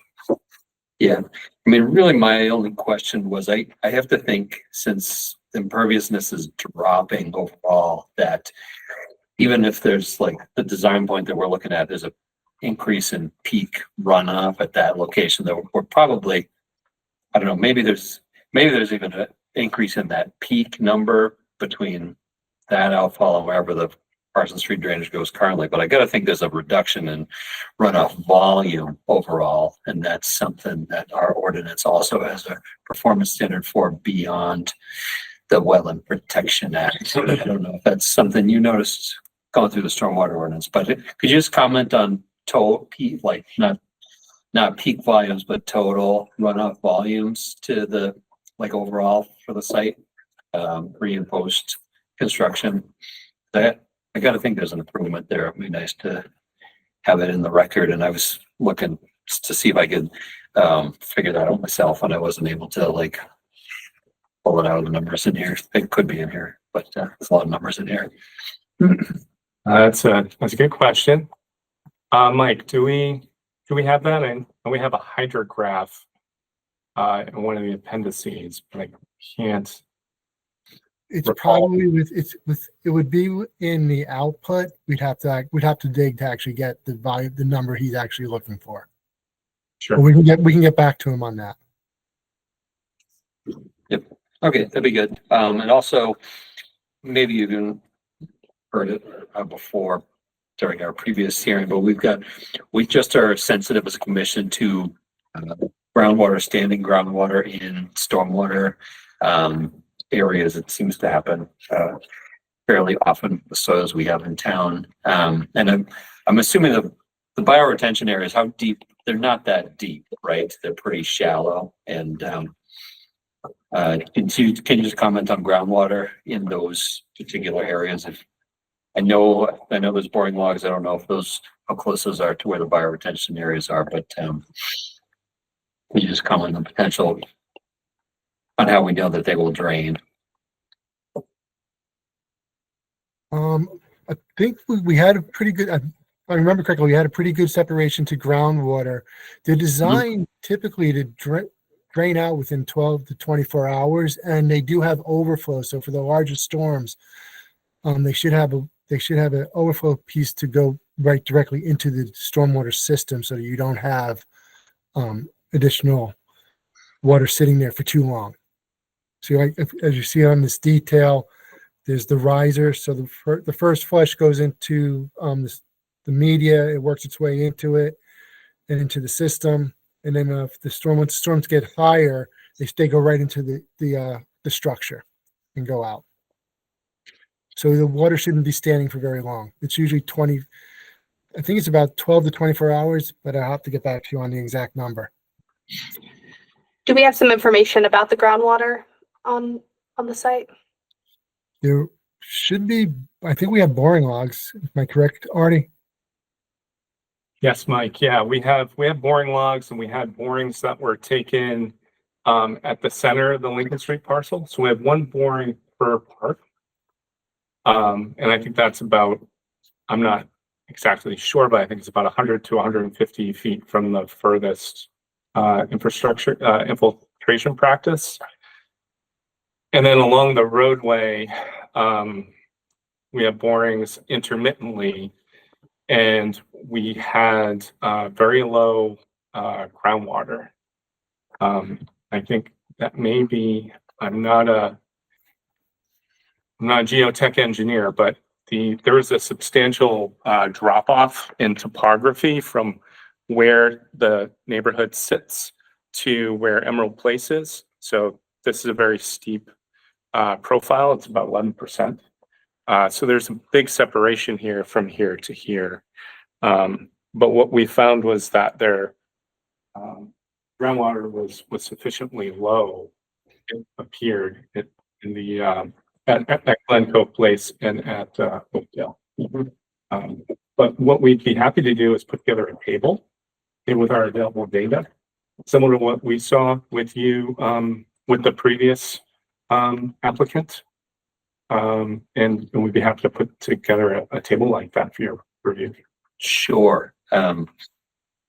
Yeah, I mean, we've got another site in town, for example, where there's a steep slope, and it's a stormwater basin, so it's a lot larger than a bioretention area, and it's excavated a good couple of feet, but it's had persistent standing water in it, despite it having good separation to where indicators of groundwater were, during the permitting process. So, like, those are the kinds of things we work through.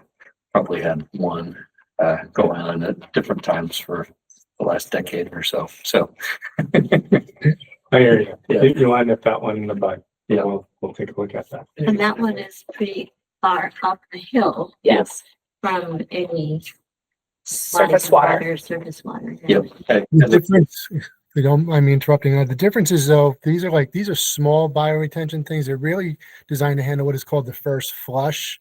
So that's the first inch of runoff that can get to it to work its way through the filter media. And then any of the larger vents should be going out of these pretty quickly because of the overflow structures that we have on it to get it into the closed system. A typical large basin that you're talking about, yeah, those can hold water for quite a while. Yep. Yeah, I just want to make sure, So And with the question of these bioretention basins, the commission will want to return to Mark Stinson's question at some point regarding the TSS removal. yeah, sure. For the bioretention. Within the parks. Yep.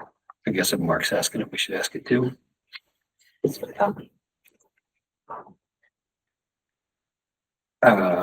Pre-treatment, The pre-treatment question. rain gardens, yeah. But actually, the operation, coming back to that operation and maintenance question, we've gone through this. You can tell I've been on the commission a while because I'm like, oh, yeah, I've been through this before. But so the new school project we did a few years ago was an operation and maintenance plan, and it did take like quite a while to get the city departments to sort out responsibilities with that. So, the O&M plan has a sign off on it currently that is unsigned. It would be nice to get, a signature by the responsible party for maintenance as part of permitting, and whether we divide it between what's parks responsibility versus what's, DPW's responsibility for streets and catch basins or whatever. That would be, I think that would be helpful. So that way, we're not dragging out a certificate of compliance process for 6 months or whatever it is at the end, trying to find signatures. Yeah. Not that I want to drag this out for 6 months either, but now that we've had that conversation for the one project, maybe Yeah. it's easy for this one. Sure. Considering the timescale for this project, we're more than likely the first construction period, or when this goes to bid, would be dependent upon the grant funding. Similar to what we've heard.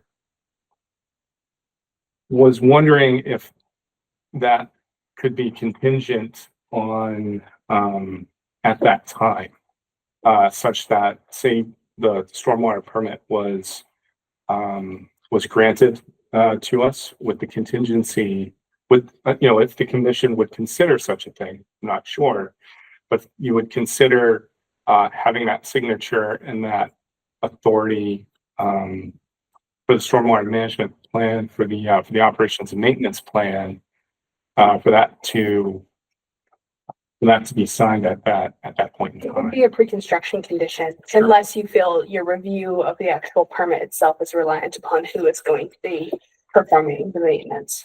I guess pre-construction condition is okay. Should cover it, right? Yeah.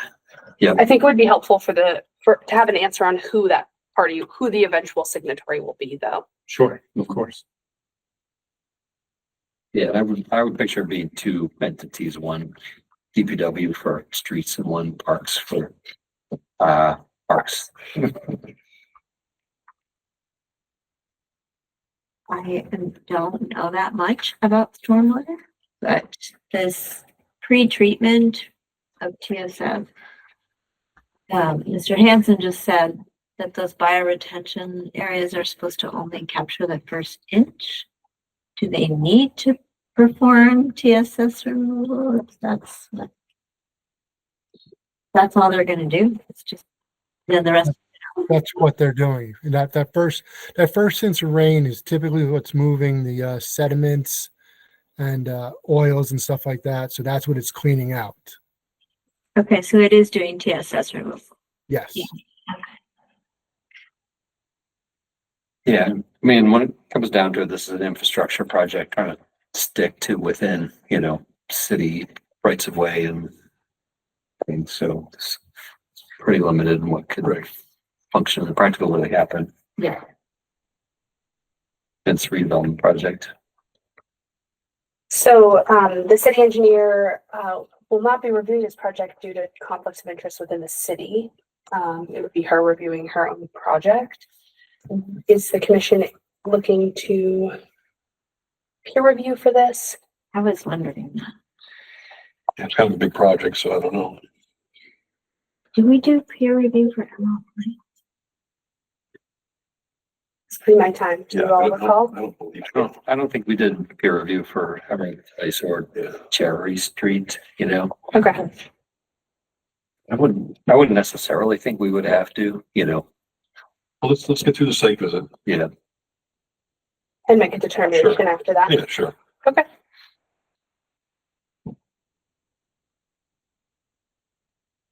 And just, I think I said this in my email, but Commissioner Booth has recused herself from this. Because custodial.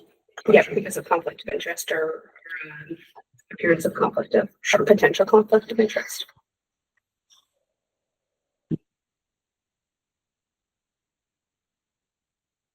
Any other questions from the commission? Any questions from the public? Online public?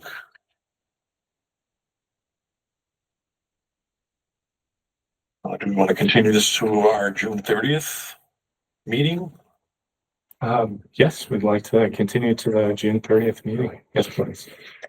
Can I get a motion to continue to June 30th? Motion to continue to June 30th. Is there a second? Okay. All in favor?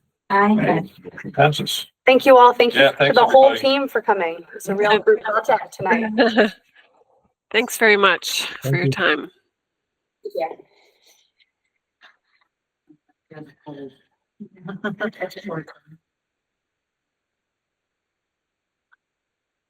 All right.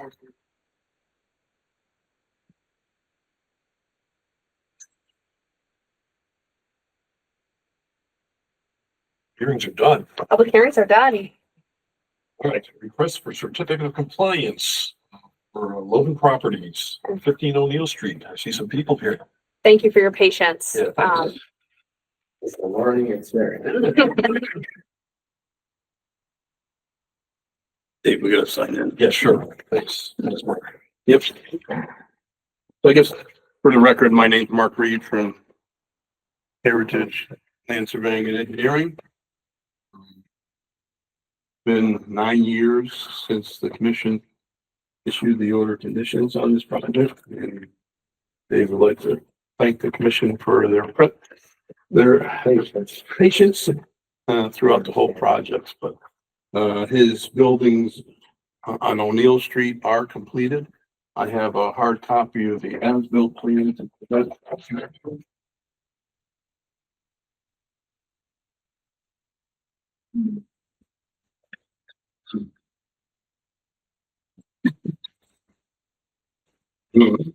seem like that. It did. When we took it from Dave, it was 10 years ago. The order was 9 years ago. That's the same as that was going to Yeah. So we have submitted the as-built plan in accordance with the conditions, before, and I prepared a letter outlining classes, like the minor changes that were done from the approved plans. It's part of, oh, there you go. Blow it up so I can see it. Well, I like it.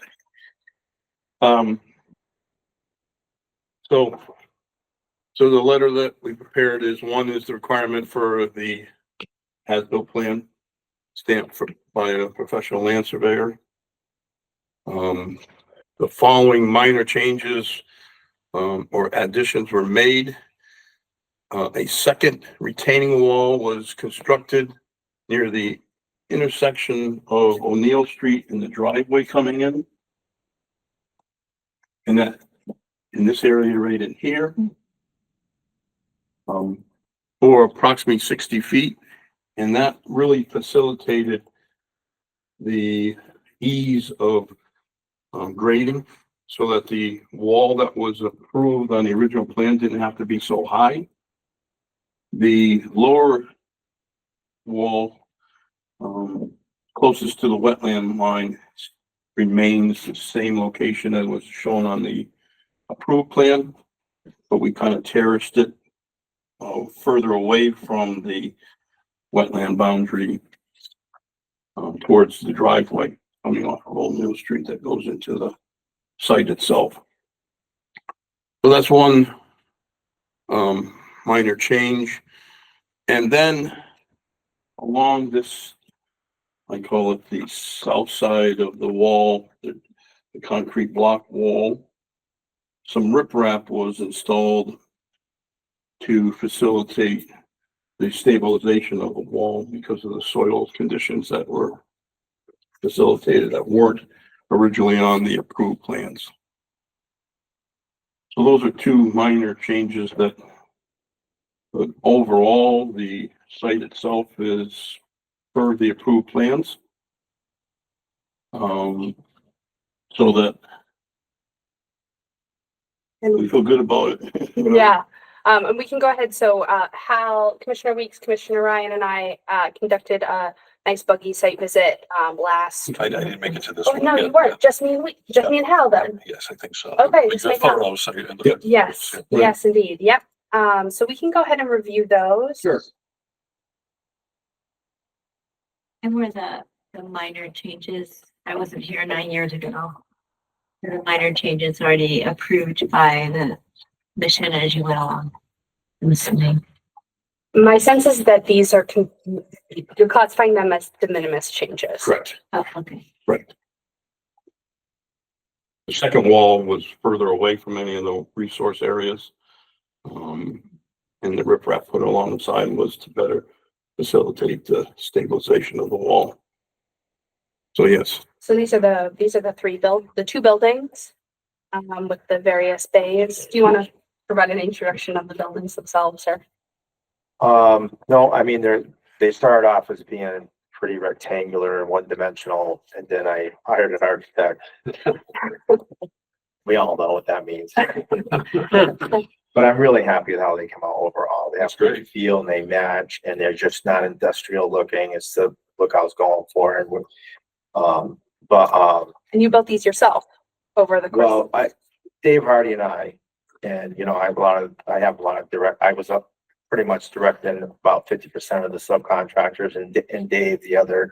But it was a team effort, and for my first buildings, my only buildings, I'm happy with all the choices and how it all came out.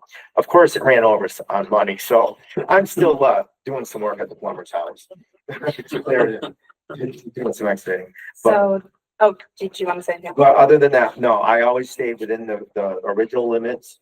And that riprap that we're talking about was just really steep. I was worried the wall itself, I was worried about the stability of it. And I set it on stone, crushed stone, but I just kept it on like a 45 degree, some big riprap, all clean stone, no soils.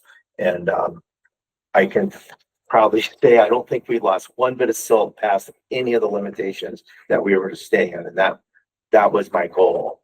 And then get everything to the grades that I wanted, where I wasn't going to disturb it again and get some vegetation growing on them. But overall, I feel like we did it as environmentally friendly as could be done. So I'll show some of the overall images and then we'll take a closer look at the 2 replication areas on the Okay, site. sure. So, And, excuse me, and as far as the replication areas, we had previously submitted letters back in 2019, November, and 2020. right. Documenting the replacement, wetland replacement areas. So those were the 2 years of monitoring reports in alignment with the order. And what is so cool about this project, I found it quite cool at least, was that we don't usually get to then see it 5 years later. So to then see the replication was completed in 2018, and to get to see replication areas really grown in was quite cool. So this is facing at the building, facing back out towards the road. We did partial certificate of compliance for that, or did we, did we not? It's just still, Nope. when it's all still. Yep, it's been open. Yeah. This is one of the catch basins on site. I'm not sure exactly. I think I'm in at the edge of the road here. Yes. Oh, I'm looking down at the culvert. Culverts, there's 2 culvert pipes that cross the driveway. So these were built, these were permitted in accordance with the stream crossing standards of the time, which are different than the stream crossing standards of now. My order got all messed up here. That's pictured of some of the riprap that they was talking Was about. added on. Those are culverts on the other side. Yeah. Right. And we're looking down along the existing wetland there. Right. And we're up at the road here. So that's the double wall that I spoke of earlier. You could see the lower wall and then the upper wall. So the lower wall was the one that was permitted and the upper wall was the addition. Correct. And also you can see how lush the vegetation is growing right up to the wall. Looking down, we're standing on O'Neill Street. Yep.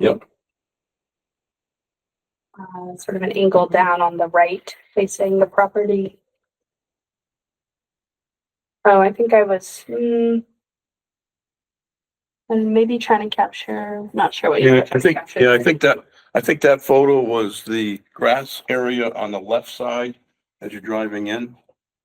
So there's a grass area right in this area. Okay. And this is looking down into one of the wetlands immediately adjacent. The wetlands are kind of all around on this property. Yep. Yeah, that's the left hand. The left wetland. Yep. Yeah. There's a 9-year-old DEP file on the side. It's still there. Down on the side here.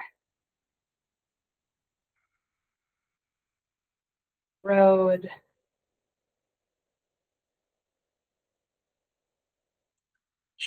Yeah, I think this one. Right, that's the one you Yep. took some additional photos when you went in. Yep. And this would be replication area 1. Correct. So I'll jump to those photos. So I did my best to go back and label them. Yeah. So down here at wetland replication area 1, I saw some alder. I saw some ferns. That's wetland replication area 2. I'm definitely missing some of my photos from wetland replication area 1. But apologize. When I renamed them, the order got scrambled, and that's a little bit shitting for a site visit we did 10 days ago. I don't remember exactly the order we went in. I'm looking down.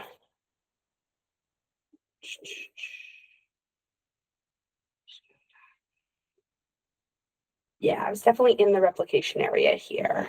In the front. Yeah, this Number is the one. front. Yeah. Okay. So this was the front replication area. I'm looking up towards, I'm probably at the back end of it, looking up towards the driveway there.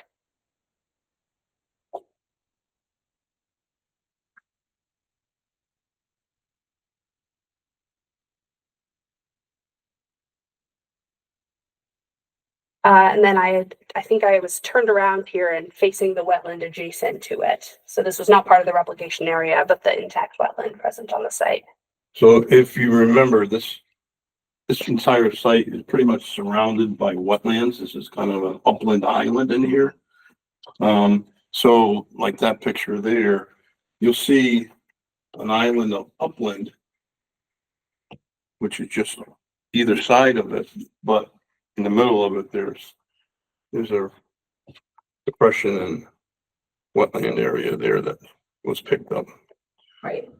And now we're hugging the back of the property, coming around the back. What were we looking at here, Dave?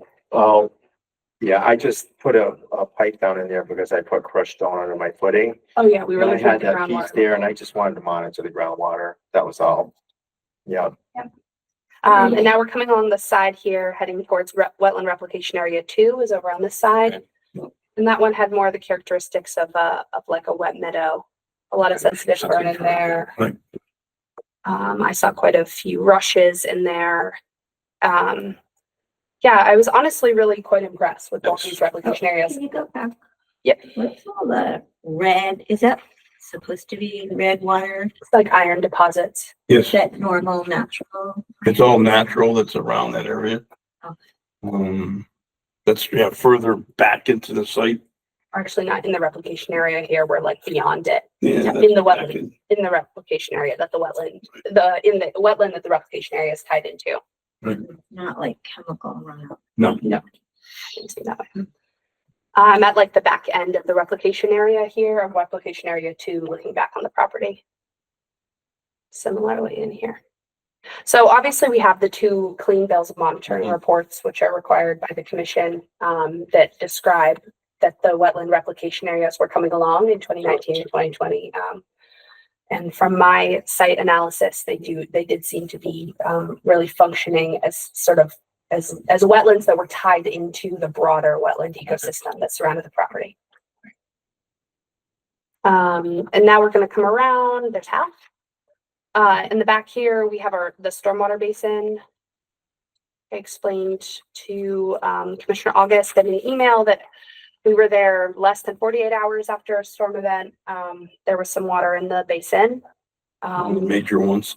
Yeah, some major storm 8 inches, I events. think, or something. The infiltration basin has a overflow down there at the end. Right. So that you can see in this picture, there's a 4-inch orifice, and a grate. I think I'll go over there. Oh, okay, you get there. So that basin has never, oh, perfect. So as you can see by the water level, it's never reached the orifice and discharge. It's all retained on the site itself.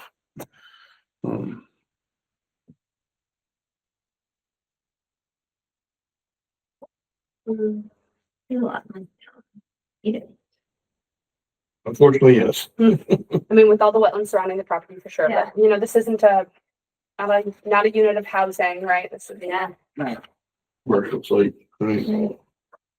And I was looking at the establishing the wetland on the other side here. Right. So if you can back up one thing, one of the elements that was approved on the original plan was this stone filter area that ran along this entire side, so that any water runoff from the slope itself in the grass area would have a chance to infiltrate before it went down into the wetland or buffer zone, depending on where it was. Building of snowbanks or anything either. So that's still in place, and in some areas there's additional wood chips and covering it to further filter it. And was delineated as part of BBW here. It looked to me like an intermittent stream, but Okay. that was how it was permitted. Yeah, there was a small little finger of wetlands that came up in here. That's why one of this area was of area 2, exchange that for this wetland fill area. And wetland fill area 1 was for the road crossing. Okay.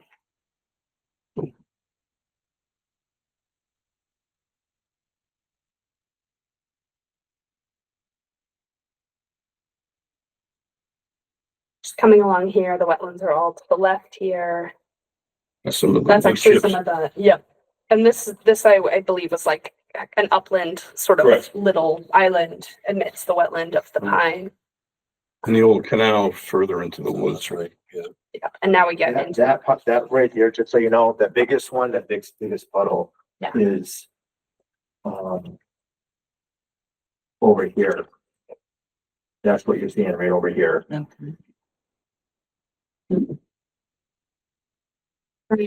so that basically gets to my site photos. From the as-built that I reviewed in the field, it looked like it was built, with those 3 minor changes in accordance with that. Okay. Any questions from the commission? So I had a question. The wattles have disintegrated. What did we do before? Do those have to be removed, or is it biodegradable? It's biodegradable. Sometimes, we just let them stay there until they just disintegrate. They have what in them? The wattles have just, well, the Or straw pieces or are What did you say they have? disintegrated. Oh, disintegrate. Yeah. So there's no need to remove them. Okay. I mean, They're if they look like there's, people don't want them around, they might want to remove them, but as long as the vegetation's all grown in, they've served their purpose. So it's their choice after the certificate. After we sign this off, I think it's up to them. Everything looks like it's grown in, so. But in the long term, there's no need to remove them because they are going to biodegradate. And might disturb the areas. No, they've been refreshed. Oh, many times. And our reports that we have to do after every big event or we're working there, disturbing earth once a week at minimum, whether it rains or not. And I went and got a whole other pallet and put them all in those areas. And so if you went there right now, there's probably 12 or 13 of them that look pretty new. Yeah.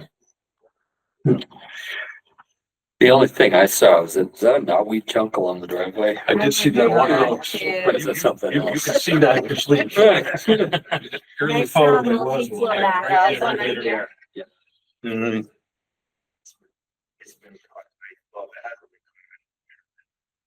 You just mow that. It doesn't go away. Yeah. It doesn't go away. There was also some multiflora rose up by the road. Yeah.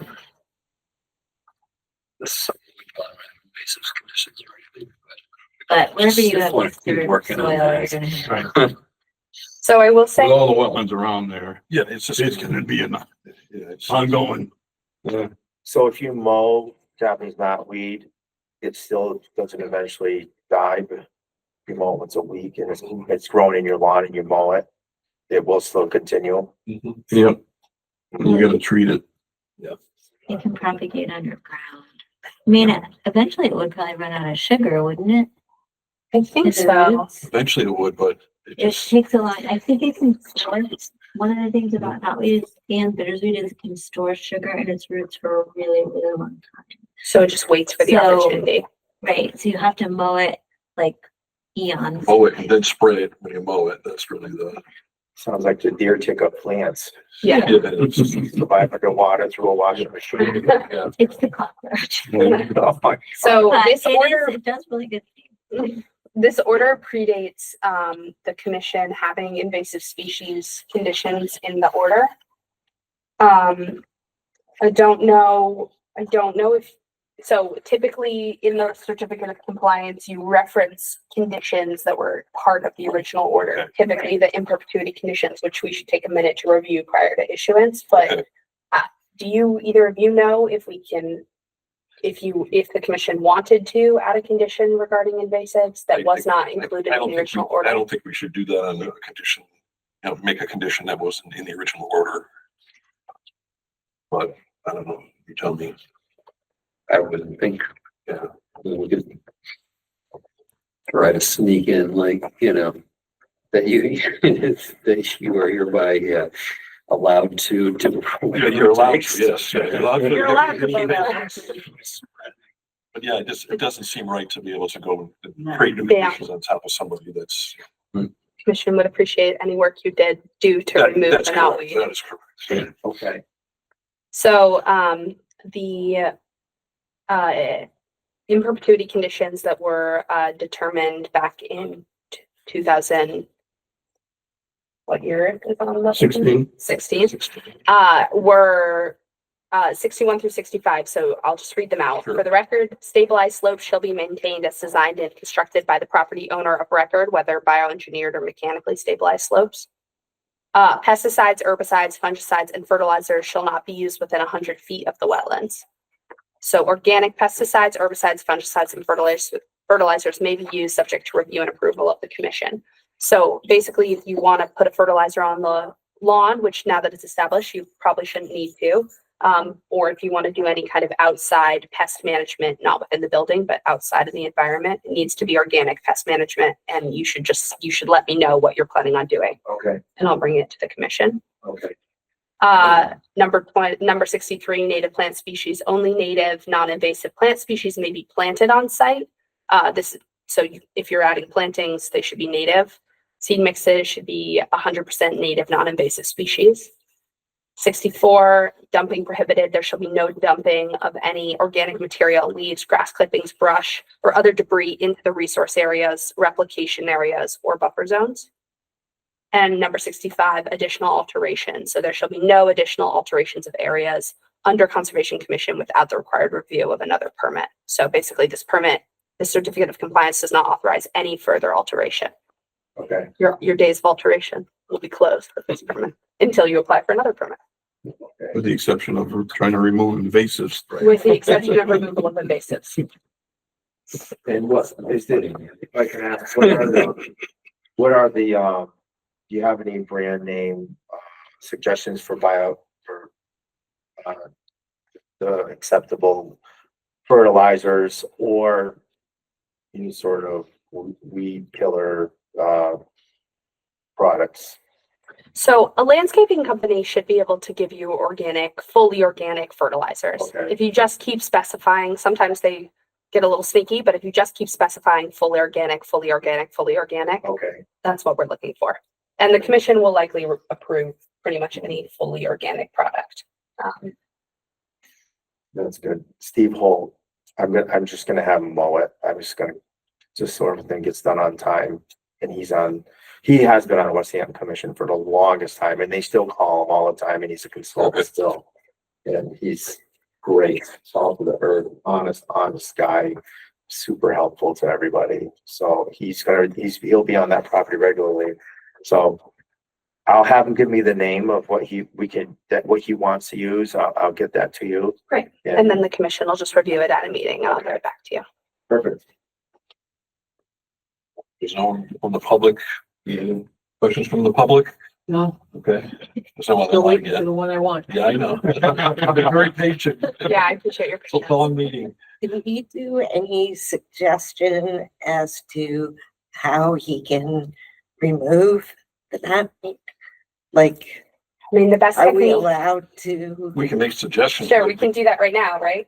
So my understanding of the best technique is to cut it early in the season and treat it when it's cut. With that, cut. Yeah. with spot treatment with. Yes, yeah. spray of whatever chemical that the person wants to use, that just get it up, get it to us and we'll approve it. Okay. But is it right next to the wetland right there? It's going to be in the buffer zone, so you should let us know. It's probably better than the spray. And it's a small it's a small patch, so the painting would likely be cheaper as well. If you mow it, Now when we started talking. Yeah. If you mow it that spray, you're not broadcasting it everywhere. You're just getting it right there. You have a better chance of soaking in it. If you do it like 3 years in a row, it works, but it's a lot. You gotta be on top of it all the time. Great. And unfortunately, I don't have the form in front of you all, so I'll Okay. sign it with your electronic signatures.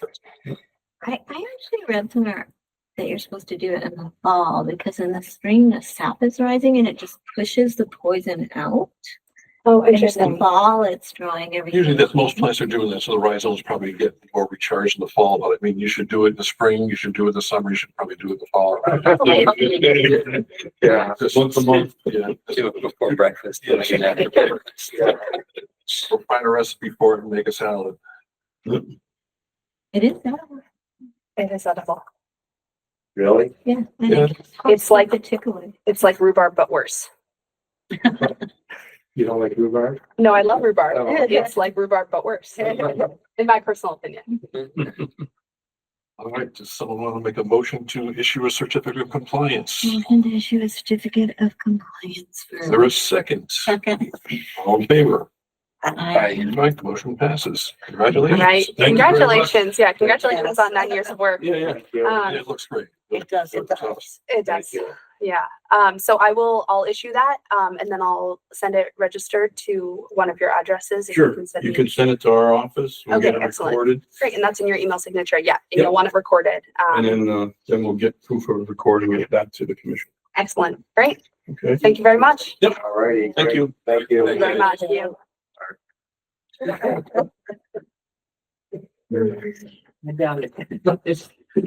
Oh, no, all right. And folks, that is one active project off our agenda. Yes, I know. AED is going away. That never happened. It happened before we had to go into the vote. Is there much we need to talk about, or should we try to jump and take general business out of sequence? So I believe the public comment is here for 6D. 60, okay. We could take that out of, we can actually just jump to it. I don't have any updates on 6A through C. Okay, very good. So 126 Lovefield, I will just note that we received a comment from a neighbor that the dumping had increased, that the material had increased on the buffer zone of the intermittent stream. Just as a reminder for the commission, this is an intermittent stream along the back of the properties behind Lovefield Street. And myself and the building inspector who is involved on this issue for relationship ways that this relates to the building code. Sure. Have been in continuous touch with the property owners. The commission issued a cease and desist back in December to the property owners, requiring them to remove the materials within the buffer zone of the intermittent stream. The property owners have been verbally cooperative, but have continually indicated that they need more time to continue removing the materials. We had a really wet spring. A lot of their property stays pretty wet, and they continually requested more time to keep removing materials. So upon receiving the most recent correspondence from the abutter or the neighbor, the building inspector and I scheduled a site visit with the LaPrades, the property owners, for June 30th. Okay. So we'll have an updated site visit on June 30th. Is it formally they asked to leave the carport? Well, they have not formally asked to leave the carport, but they have inquired as to what would be required to leave the carport. And they were informed that an RDA would be required to leave the carport. Otherwise, we're talking metal, plastics in the buffer zone. There's no material in the wetlands. Haven't seen any material in the wetlands on my 2 site visits out there. So is the neighbor complaining there's more or just that it hasn't gone away? Or I believe both. Okay, so that's my update on that. We have a site visit on June 30th. I should have updates for you at the next meeting. Would the commission like to take a public comment on this? Sure. Good thing, because I sat through. you said no.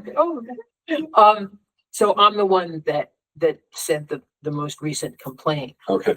And back, You want to state your name? oh yes, my name's Janice Stoppler and I live at 120 Lovefield. And so the intermittent stream runs between when I think of an extension of 126 the intermittent streams between the two properties. And back in December, what Ava already said, Ava told me that you all had given them a couple of months to clean everything up. And but that I should wait until June, which is from December to June was more than a couple of months, but I waited till June and contacted her, and we talked, and she said there's not really that much more that you all can do other than gently say, gee, you're supposed to get rid of this. So we had that conversation. Just a couple of days after we had that conversation, I was sitting on my back porch watching birds, and I heard a vehicle coming through the woods in the path that they clear cut to the big patch that they clear cut. A truck filled with junk drove into the biggest part of the clear cut, moved so that the back of it was along the truck that's been there since last fall or before. And he backed in behind it like he was hiding behind it. And I saw, it was a little bit obscured because there's trees there now, leaves there now. I saw the truck bed go up so that all the junk could slide into the field or into the clear cut area. And supposedly they're supposed to have cleaned a couple of months ago from last December. And now that was on a week ago Sunday. Now they've added a boat, and this isn't just a rowboat. This is a boat that I think is big enough that they could take it in the ocean if they wanted to. And now that's been added, and they've so they've just they're just thumbing their nose at people that are saying you've got to get this cleaned up. So it's really frustrating that they keep adding. And I know about David Gardner told me that there's the meeting, the compliance site visit on the 30th. I didn't know that Ava was going, so I'm relieved to hear that it's connected, because before it seemed like he was giving them one, because I talked with him too, and his position is that the whole property is a junkyard. According within city, the ordinances, it is a junkyard and it has to be cleared. Okay. And he asked them for when they thought that they could get it done by, and they said the middle of April. Well, here it is June, and they're still adding junk. They are taking it out. I just, I'm not watching every move, but I have seen them take three in the past week and a half. I've seen them take 3 truckloads out, but dump it. And I'm not positive, but I think they've actually added more to the path that they clear cut in through the woods. So David supposedly has the power to say, you've got to do it. And if you don't do it, if you don't remove everything, then you're going to get fined. But he's reluctant to do it. Your jurisdiction is limited, but it overlaps because his jurisdiction covers where your jurisdiction covers in the intermittent stream in the 100-foot buffer zone. So I'm just sitting, waiting, and being patient. You can see how patient I can be. And, so I'm just waiting, and they're just getting away with not doing it. Doing some of it, but if they're putting more in, my God, when's it going to end? We don't have the ability to issue fines, right? But We do not have the ability to issue fines. We've issued one formal cease and desist letter. Yep. I think my recommendation for the commission is that the next action is to establish a more formal timeline between myself and David, the building inspector, and ask them and require them to stick to the stated timeline, which I believe we should work out at the site visit with them present. And then the next course of action from the commission's perspective, if they don't comply with the timeline, then to issue a formal enforcement order. at that timeline. But I don't think we should move to that now because none of these materials are actually in the resource area. This is entirely buffer zone impact. So that's my so the recommendation. homeowner knows you're gonna be there on the 30th. On June 30th. They're gonna be there with you at that time. Yeah, but of course I'm open to feedback if the Yeah, commission okay. has a Well, different no, strategy. I think you should get eyes on it again with the building inspector and see what they have to say. So we haven't issued a formal enforcement order yet. We should have cease and desist. Okay. But I don't know what Uh, enforcement 6 months is a order. long time to wait Right. already. Certainly. I think we chose that action because again, it's a buffer zone to an intermittent stream. And it's not like an open construction site that's gonna cause some other problem. It's just a debris field. Mhm. So I don't know what we can issue that would be, if issue an emergency cert, what, Don't we have jurisdiction over buffer? We do. Hence the cease and desist. right? And David has, as building inspector, he has power to, I don't know what the right word is, but he has the power to actually do something, to force it. But He can find them. Okay, well then that's probably the route that will get their attention then. Because we don't have that power to do I that. mean, it's in buffer, but if that stuff starts, if there's plastics and stuff that start to break down. No, but it seemed like the time they were gonna cooperate and start Right, to take at care the of it, time, that's all. yeah. But it seems like they're not doing that, so let's see what it looks like on the 30th and go to the next level, I guess. you know, and one of the things that's in the large patch, there are 55-gallon drums. They're blue 55-gallon drums. And they've been there since the very first time I called attention to it. And I have no idea what's in them. Right? What's in them could be anything. And just, Ava, when you go out, one thing, this is outside of this group's purview, but one of the places that they've dumped, they built a building that they told us that it was going to be to keep the junk in. And it's a few feet along the side of the property where we abut. And now what they're doing is, and you saw some of it, there was one right between our property line and where they put up this big building. They started to store junk. Well, one of the things that they're doing, that's filling with junk. And now there's a pile of random junk. I do believe that's outside of buffer zone though. Yeah, it is. But just when you go out, David, you can't do anything. Right, David can look into that. David can. Okay. The commissioners are welcome on the site visit. I will send out an invitation. If any commissioners, Jay and Al had both already seen the site. They were at the one in December.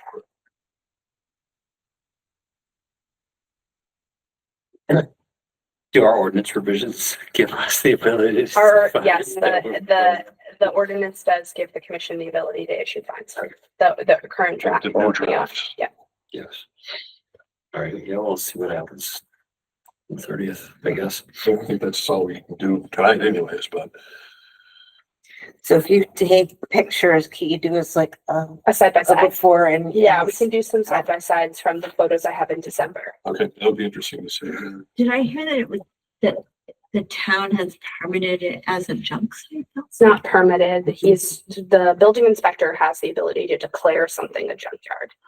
And then under that classification, he can pursue it in a enforcement under the building code in a certain fashion. Does it get condemned for the Board of Health or something, or? I don't know. This is, we're in a different division of the city than my. And one thing about the carport that they want to keep, I think, I can't imagine, they don't have any carports, but they have some metal awnings over a place that they might be calling a carport. And what they do is they pile it with junk. They're really good at compacting it, and it's almost solid junk in the carport. And there's a couple of them, which I think are out of your purview. Right. But just so it's in your head. Sure.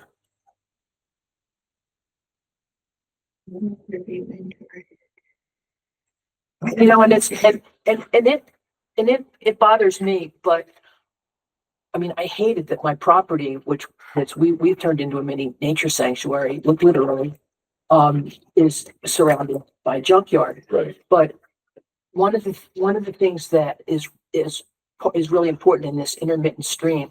Every year, I really like wood frogs. I love the sound of wood frogs.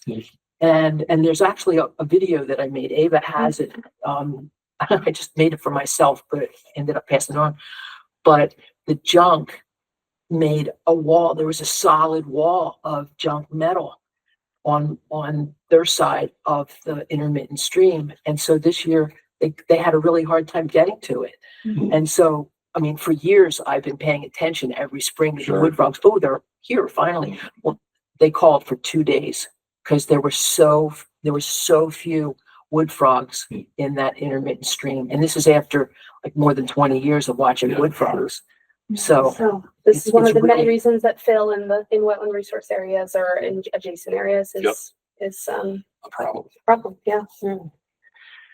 Okay, are we ready to move on to the next? I guess so, unless there's any question. Thank you. Are you taking notes just on what day and, you see dumping? No, I haven't, but if I should, I think the photos of the comparison might be more interesting of what was and after they said they're gonna do things and what it is. Because I know Janice also has limited visibility from her property too. Okay. Natural heritage. They're an indicator species for vernal pools, Okay. but they're not a species of special concern or threatened or endangered species. But they're nice to have around. Yep. But you don't have there's no vernal pools on. From my assessment of the resource area on site, it seemed to be more of an intermittent stream than a vernal pool. There seemed to be flow. Questions? Okay, I'm just gonna report. Sure. Really fast. Secretary wants to take a break. Stop it, Antonio. thank you, everybody. Yeah, I really appreciate your support. Thank you. All right, Janice, So thank do the you. wood frogs. Sorry. So can we do building inspector and sits for her, so there could be two different things out of it? But we can issue what we want and they can just say, no, we're not doing nothing. So we don't have any real enforcement in the world. It's a problem. Building inspector comes up with.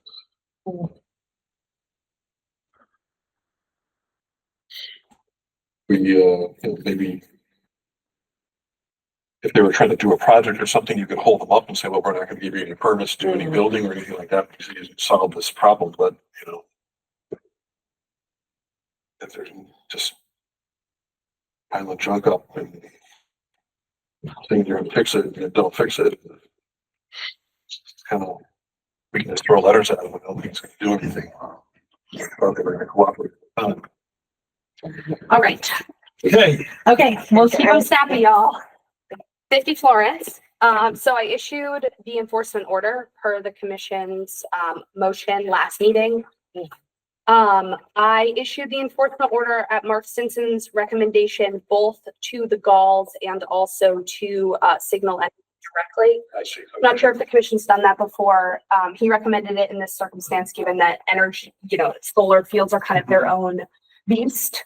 And there's like less direct overlap between the leasing property owner and the energy company. So the Galls have confirmed that they have received this enforcement order. I have not yet received that confirmation from Signal. Right. So just to review for the commission what I told them in this enforcement order, I described the situation. I referenced the conditions. It's namely condition 62 and also condition 16C, which requires their approved invasive plant species management and monitoring plan to be enacted. And that's really, condition 62, we don't usually enforce midway through before a certificate of compliance has been issued. Right. But it very directly, they're out of compliance with their approved invasive plant species management and monitoring plan. So, which the clear lines here are section 4.1 states that project proponents will utilize early detection and rapid response, including to properly eradicate newly established infestations. And I kept it snappy with regards to images, just a couple that I felt like really showcased the expansion and some of their mounds. So the other thing I'll let you know is that I gave them a deadline, a restoration plan, which in this circumstance is an updated invasive species protocol with clear timeline for the management of existing conditions and monitoring for future conditions. And I required that by the Thursday prior to our next meeting. So that's where we're at. No one, they've received the enforcement order, presumably. Oh, I thought you said you had talked to them. The galls, yes. Signal, no. And so far they haven't missed a deadline at this time. And what's the relationship between the galls? So the galls on the property, but they lease it to the energy company, the solar company, Signal Energy. And I've never interacted with the galls on this property. I've only interacted with the solar company. I imagine Cassie interacted with the galls originally when this project was permitted back in the day. Maybe, yeah. Okay. Right. Thank you. Yes. All right. We'll keep it snappy. Okay. Echodale West. Chris Politan is going to be out there this week. Okay. He said he'll get us an update. The finalized conservation restriction, which the Conservation Commission signed. I followed to property last week. The property subcommittee of the City Council. The City Council referred it to property, and then property reviewed it. We had a lively discussion about it. Some outcomes come just in brief. Two of the council members expressed their strong desires for the agricultural land to stay in agriculture, which I believe Mark Walmsley heard, but ultimately that's the property owners. Will be part of that conversation, but those were some takeaways from that. The conservation restriction will go to City Council on Wednesday. Mark Walmsley will be present. I will be on vacation, but I am giving them a letter, and it should be signed. It better be signed because it has to get to the state before the end of the fiscal year. Next meeting, we will review the finalized MOU that the city is signing with Mass Audubon that outlines the shared responsibilities of the conservation restriction. Okay. I figured I would just wait until there's not a rush on it because it's not actually it's going to be recorded at the registry, but it's not on the same fiscal year timeline. And I thought it would be nice to have the fuller commission present for that. Any questions on 385? Nope. Great. Orkowski, still waiting. Sweet. Thanks. Okay. All right, we're on to open projects, nothing on Oliver.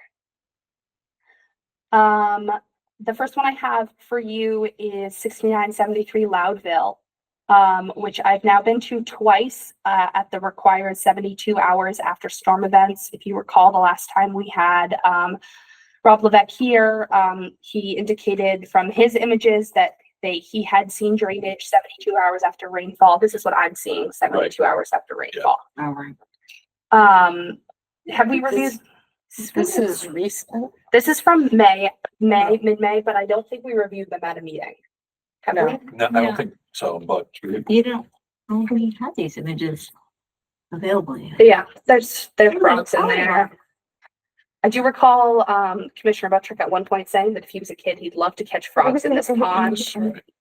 Yeah, me too. Make sandcastles in it. Say again? And make sandcastles And in make it. sandcastles. Like So- now. So we're talking feet of water in some cases, 72 hours after a storm event. So I have 2 days worth of evidence. I'll go back a third day when we hit that perfect, that sweet spot of 72 to, 80 or 90 hours after a major storm event. It's a little hard to time because we keep having a lot of storm events. So having them go hard. Regardless, I think at this point, we already have enough evidence. I can get even more that this this infiltration basin is not performing as designed, correct. from my perspective. Yeah, we agree. So Didn't they say they were gonna install some kind of a pump or something in the center? Yeah, they did say that something was not constructed as designed. I don't know. I don't know where that's They at. had something, they had the whole like drainage around the corner down into another Right. area. Yeah, but the last time they came for us, before us, they said it had not been constructed as last permitted. The final modifications had not yet been made. I don't know if they've yet been made at this point. They also still haven't gotten rid of the gravel. They also still haven't gotten rid of the gravel. Okay. Yeah, the Keystone or whatever you want to call it, is still there. All right, so we can move on. There's nothing before the commission right now. I just wanted to give you this update. Is there any other fact finding the commission would like me to do in the meantime? Please, no. All right. Powerless. They're not going to get their certificate of compliance until their infiltration basin All function. right, that's it. Okay. Tasty Talk, real quick.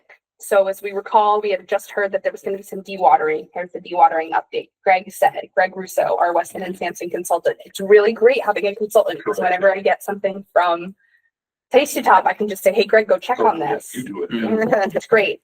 Greg said there's no dewatering going on when he was there doing his monthly site visit. Brian explained that they are only doing it intermittently as needed when they need to dig and install the catch basins. The setup he described is in compliance, a pump through a filter bag discharging in a nearby upland portion of the site area. They're not near any resource areas where they're working now, right? The work has not yet reached any buffer zones. The rest of the site looked great.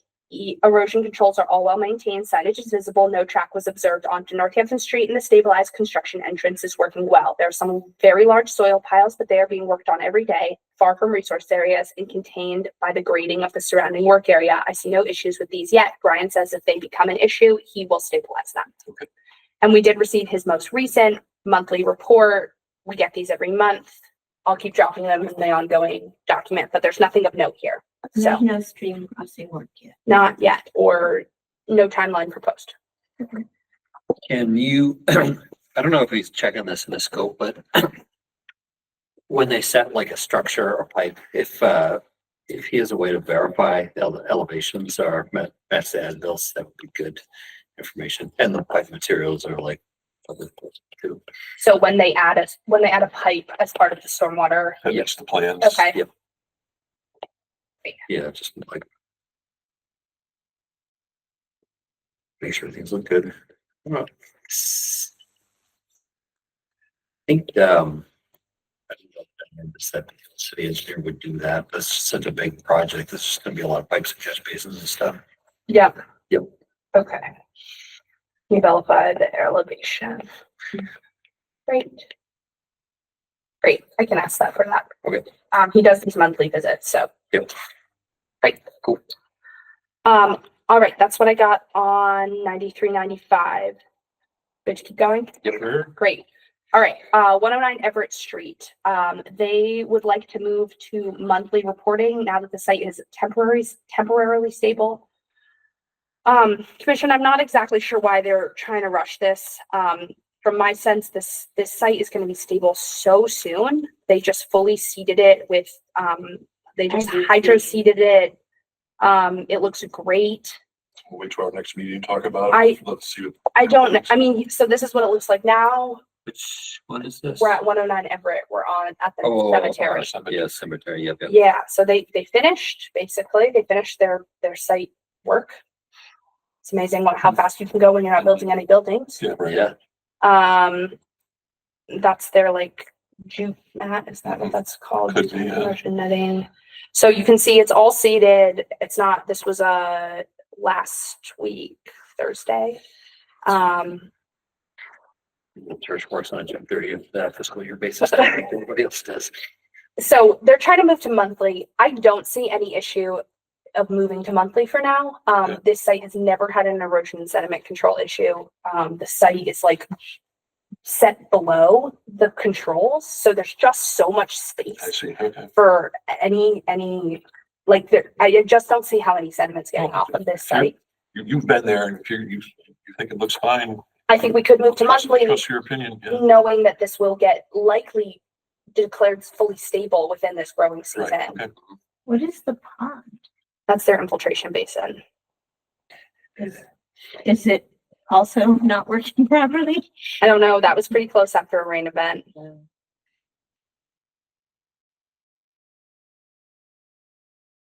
It's up to the commission. They're currently. I'm good with your opinion. You call it, I'm good with that. If they want to reduce it, I guess they can. We could also move, so they asked for monthly, so currently they're on weekly and storm events. We can move them. This winter, we moved them to just storm events. Well, that's pretty much still weekly. So Yeah, right. just do that. It's up to the commission. I trust your opinion if you think it's really ready. I think this site, I mean, it's certainly not stabilized, right? Like it's not fully grown in. So it's a little bit of a leap of faith. It's saying that we see how this is gonna grow. They're still gonna give us after rain events reports, right? If you want to do rain We report. should do that after rain events, then go to monthly and then after rain events, I guess. That Monthly. makes sense. Monthly to rain events? Monthly and rain events. Monthly to rain events, okay. Not to be confused with monthly rain event. Yeah, we don't get those. Okay. We get weekly ones. All right, and I will remind them that when the site's fully stabilized, they can petition for the release of the monitoring requirement. Okay. All right, super speedy HeartNet Manhan. Actually really fast. Williston Pond, remember they showed us their planting plan and we said we need a little bit more information. This is the full plan now. Restoration planting plan for Williston Pond. This was required as part of their order of conditions. So he just, Steve Ribity lays out the procedures.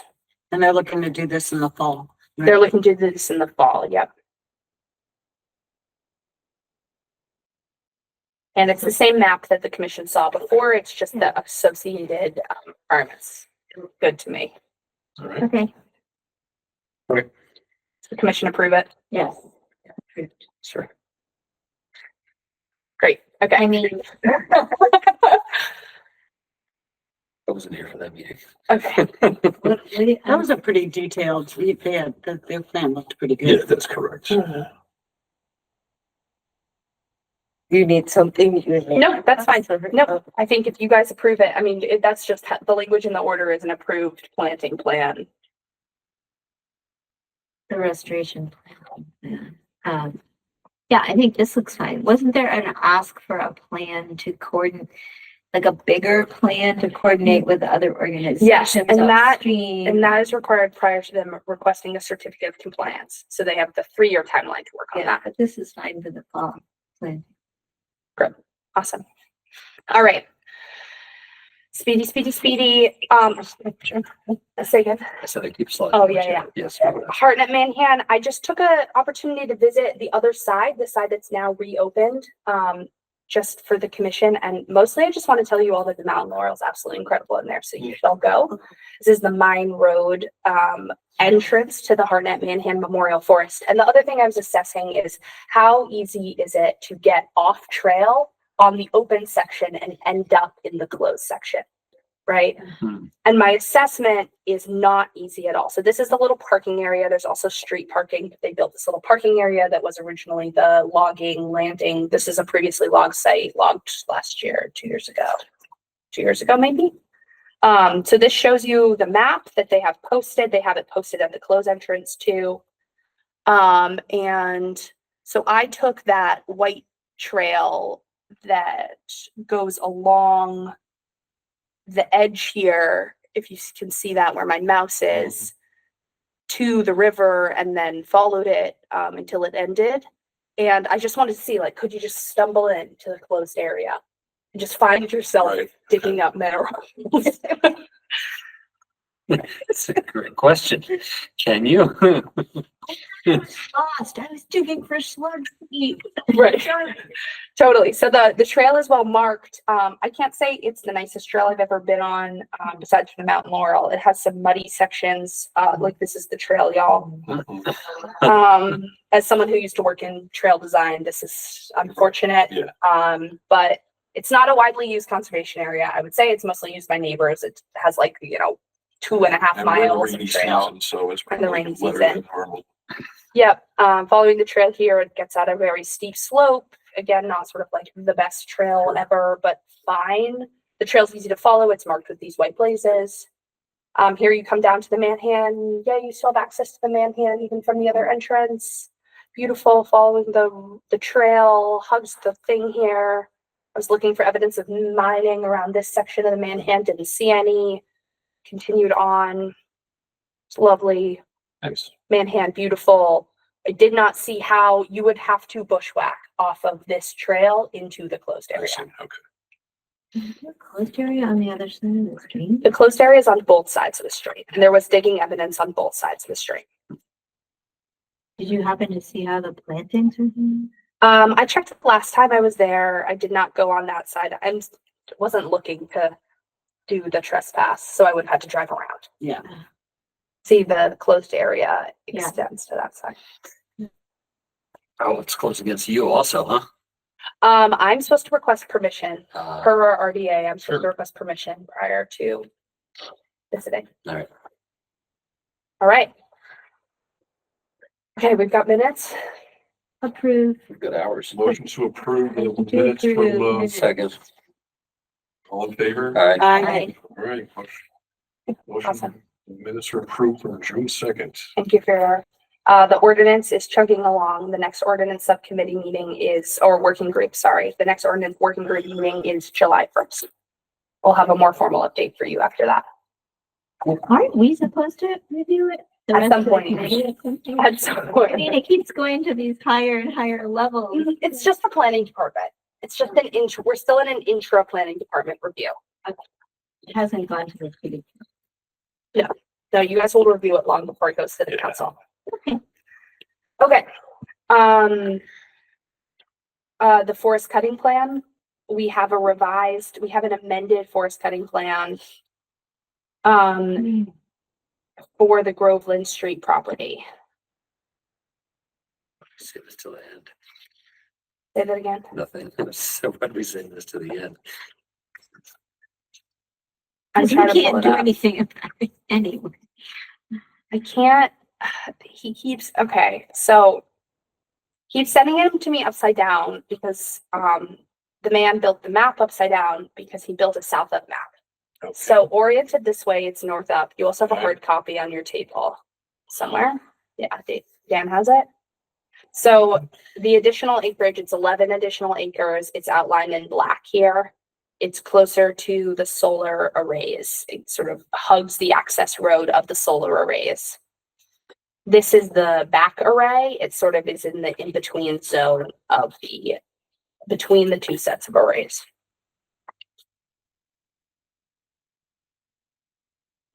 Nothing we can do about it anyways, right? It's just, You can issue comments. right, but they're gonna still do it. So what's the revision? The revision is the addition of the added- dark added black area. areas. Adding 11 acres of harvest.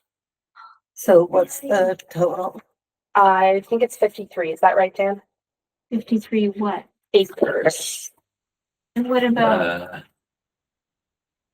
but the DCR still has to sign off on this, right? He has signed off on it at this point. Even with the amendment? With the amendment. 53 acres. I just clear cut all of Easthampton. That's like a lot more than 53 acres. Well, if you just clear cut downtown Easthampton, it'd probably be just about 53. If you just went through, wow. It says 40. Does it say 40? That says 40. One of your comments you want to send back? I'm reserving my actual. Is this a clear Less cut? polite because Or is, 51. or is this a softwood or mixed hardwood harvest? Short term. It's a short-term So what are we harvest, talking about here? primarily white pine. And the only thing we have any control over is the borders around the streams, This is right? where they're going down the That's street. what we would have control over. That's of where they're course. unfortunate.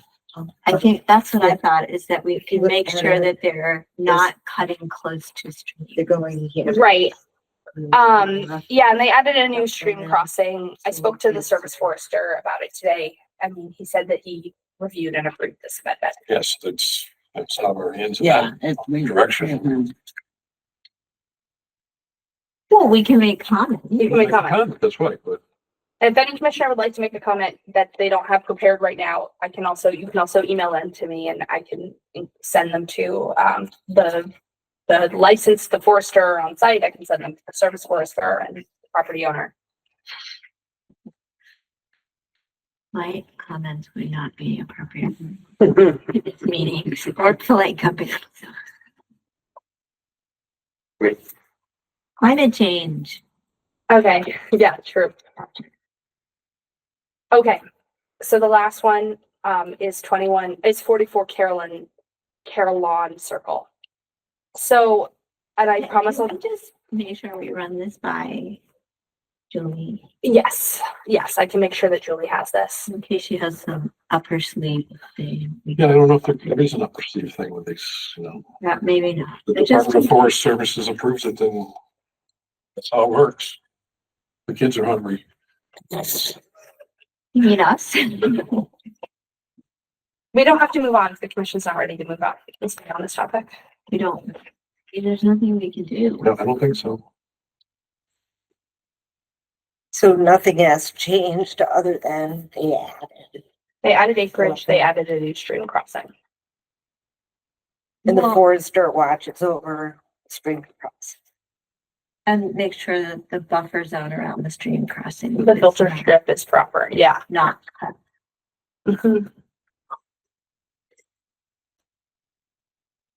We send out like a warning to all wildlife. Look for new They're gonna end up in my backyard. I would take them in mine. Too, so you need absolutely. Keep to her. Yeah. No, please. This is growland. Yeah. We're gonna start looking at wildlife recipes down this end of the table. They're coming down the street as the end of the Okay, Jay, you can move us on if you're and ready. they're gonna move out. And some to the left. Yeah, these are those here. Okay, I have a 4 houses. is the commission ready to move on? Okay, all right. 44 Carillon Circle. So this is just a quick conversation with the commission. I'll do my best to keep it quick. This was a vintage order I received from an attorney, the buyer's attorney from a house that is trying to sell on Carillon Circle, 44 Carillon Circle. This is where we are. It's a side street off of Oliver. It's part of that whole development over there on the side. The commissioners are familiar with it. The other streets in it are like Lauren Lane and Lexington Drive. This is where we are. Oliver Street's here. Park Hill comes off to the right here. Loudville is on the other side of this. Oriented. I figure out my daughter's stranded. Hold on. Oh, yeah. I'm still listening. Okay, great. So we've received, so what I've put together so far is in 1986, the Conservation Commission issued an order of conditions for the construction of Carillon Circle, associated stormwater and associated stormwater infrastructure and associated wetland replication associated with that went with the construction of the actual road and the layout, the earthwork required for the development. Then what happened in the early aughts is each one of the house lots was permitted as an independent project in front of the Conservation Commission as their own independent NOIs and orders of conditions. Because most of these house lots abut wetlands or include wetlands within the lots themselves. And the Conservation Commission did that. They issued orders for every single one of these house lots. And yeah. So the 2000s, so this particular property, 44 Carillon Circle, was issued an order for the building of the house in 2000. They were issued an order in 2000, I believe, and then issued their certificate of compliance in 2006. And so the building of their actual order of the actual house associated driveway, lawn, garage, etc. was built, this one was built and signed off on in like 2006. Okay. However, the original order, that one from 1986 that built the entire road, all the infrastructure, impacted a whole bunch of wetlands, theoretically did some replication, was never closed. No one else has ever asked for that? One other house had asked for that, and they asked for it in 2001. And the Conservation Commission issued a partial certificate of compliance for that one house lot associated with, as part of this order, which is 15162. And there's not a drop in the minutes about how they came to that conclusion. So the commission was under Kelly Ritchie at the time. Sure. It seems as though Kelly Ritchie went out to the site and like independently issued the partial certificate of compliance. I'm sure that's not exactly what happened, but there's nothing in the minutes about how they issued that partial certificate of compliance. So I went out to the site today. I noticed a couple things. The house wasn't built like this. They put the driveway over here. The deck's where it said it is. The distance to the drainage easement, which I'm pretty sure the drainage easement was part of the 1986 order, not part of the 2000 order. So the 2000 order is where we have this plan from. The documents referenced in the 1986 order, the notice of intent, the revised plan, the revised wetland resource plan, and the replication schedule and the site inspection report. We don't have a single one of those documents. And I've searched high and low for them. Okay. No one has them. Huntley Associates did them, which do you know how long they've been closed for? No, I don't. Like 20 years, 15 years. So their papers, I'm sure their paper files are somewhere. I don't know where. So couple things.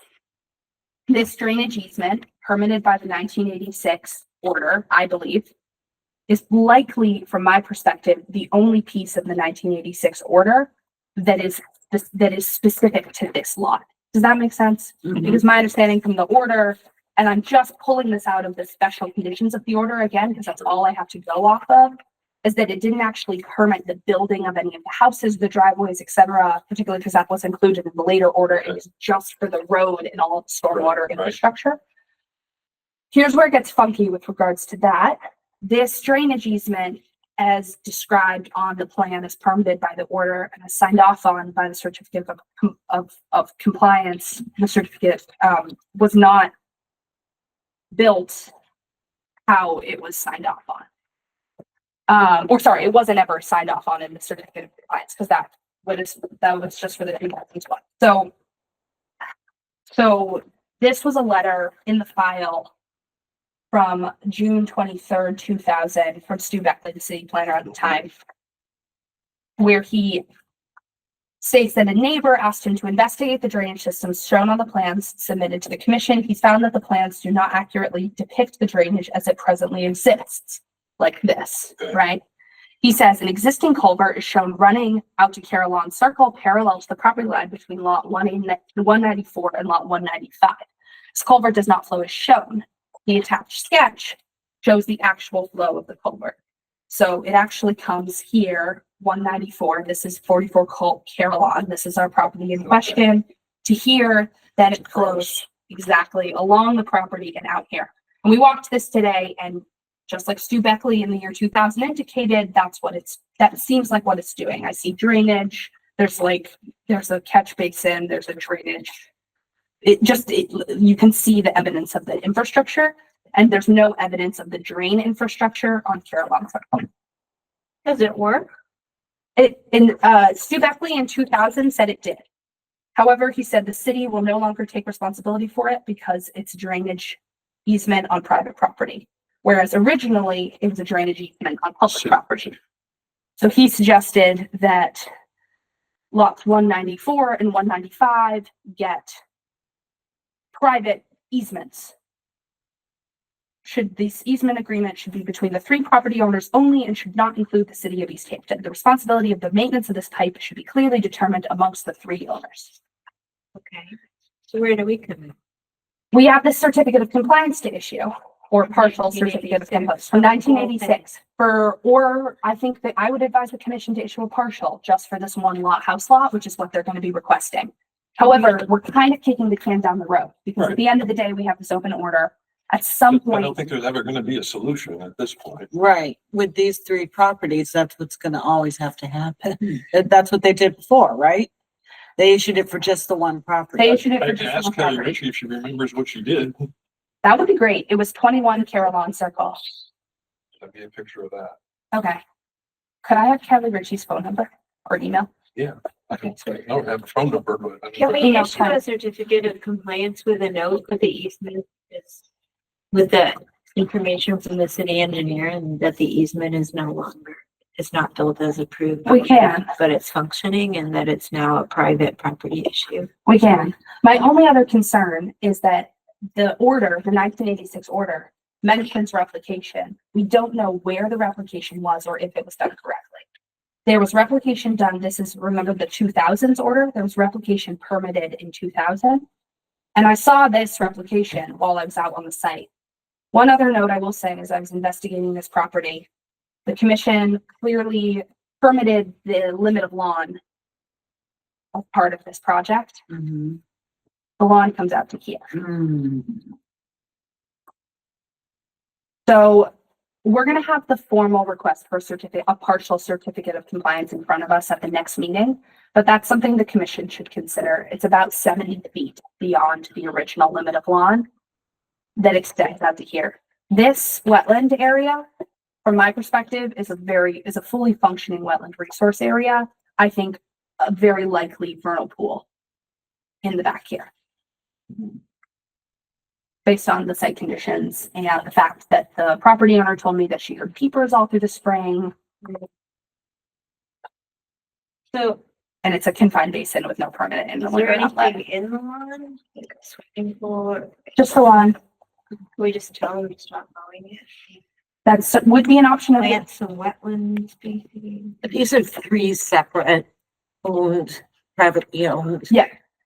But just to be clear, and this is where it gets confusing, the lawn was not permitted. The lawn was not permitted under the 86 order. It was permitted under the 2000s order, which the commission signed off on. So the commission signed in 2006, signed off on, I believe the lawn is shown. I went back and looked at the historic aerials. Wait, the lawn is shown to here or I think the lawn is actually shown in the field based on when the certificate of compliance was issued and when the historic aerials showed the lawn expansion. Well, we can't really take responsibility for everything that other commissioners did wrong. I mean, if there's a functioning wetland. Kind of worried about it. No, I'll talk really about it. Area and the easement is on private property and it works to drain stormwater. I'm more concerned about the extent of the lawn and the fact that it might be a vernal pool. And I am honestly. Not within the limit of lawn, adjacent to the lawn.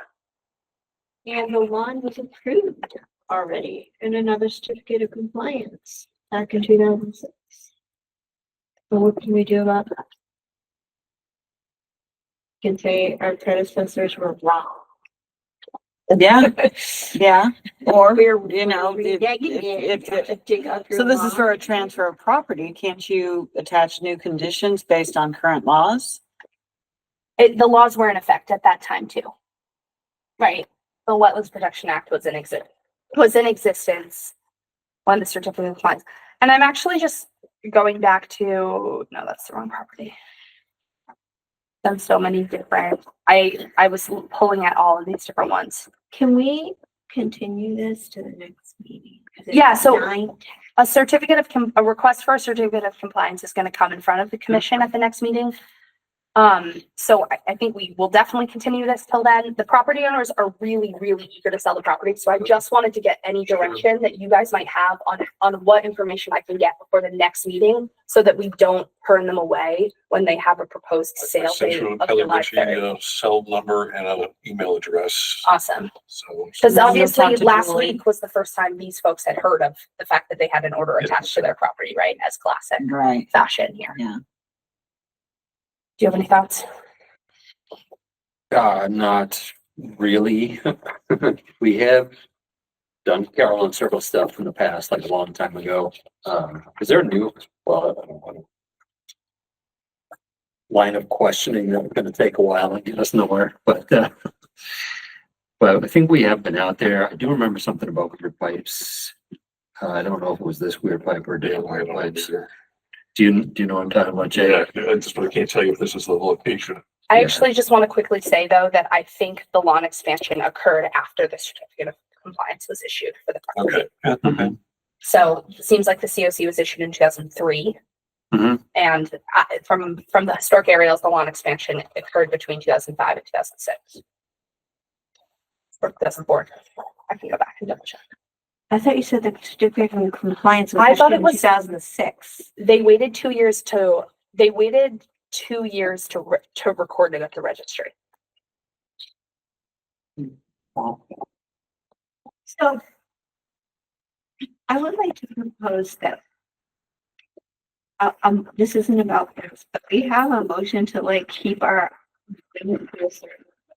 because they keep getting longer and longer and longer. And literally like 9:30 is my bedtime. I mean, I can't, my brain doesn't function at this time of night. Totally. It's not just my personal well-being. I can't think straight about things this complicated at this time of night. That's so understandable. I mean, the commission can certainly continue items to future meetings. Because I know that we just keep trying to get through everything that's on the agenda every time, but because we have more and more and more and more building projects in Easthampton, that means that the agenda is getting longer and longer and longer, and all of them are very complex. Yeah, some of them are getting complex right now, so we don't have this many complex things going on. We haven't had less than a 3-hour meeting in months. Oh. Make a motion. The motion, I make a motion that we have 2-hour Make a meeting. motion to adjourn and then. Motion to adjourn. I know. I mean, I think it's really hard. We're in construction season. I really understand. And the fact that we're having 3 meetings in June is a lot. I think we're in construction season and some of the big projects, there's some big projects. peer reviews and things that we don't. So you don't think that this is more than it used to be? Yes, it's more than we usually have. We used to not keep track of open permits at all, that saves a lot of time. But it is a less thorough commission. Right. Yes. That's correct. That's the problem. But I can certainly do my best to keep a closer eye on the time and try to save non-urgent open project updates Right. to We future just skip through meetings. some of those things. Anyway, we can talk about it. Just Really, the only thing to do would be to alternate meetings between like permitting things and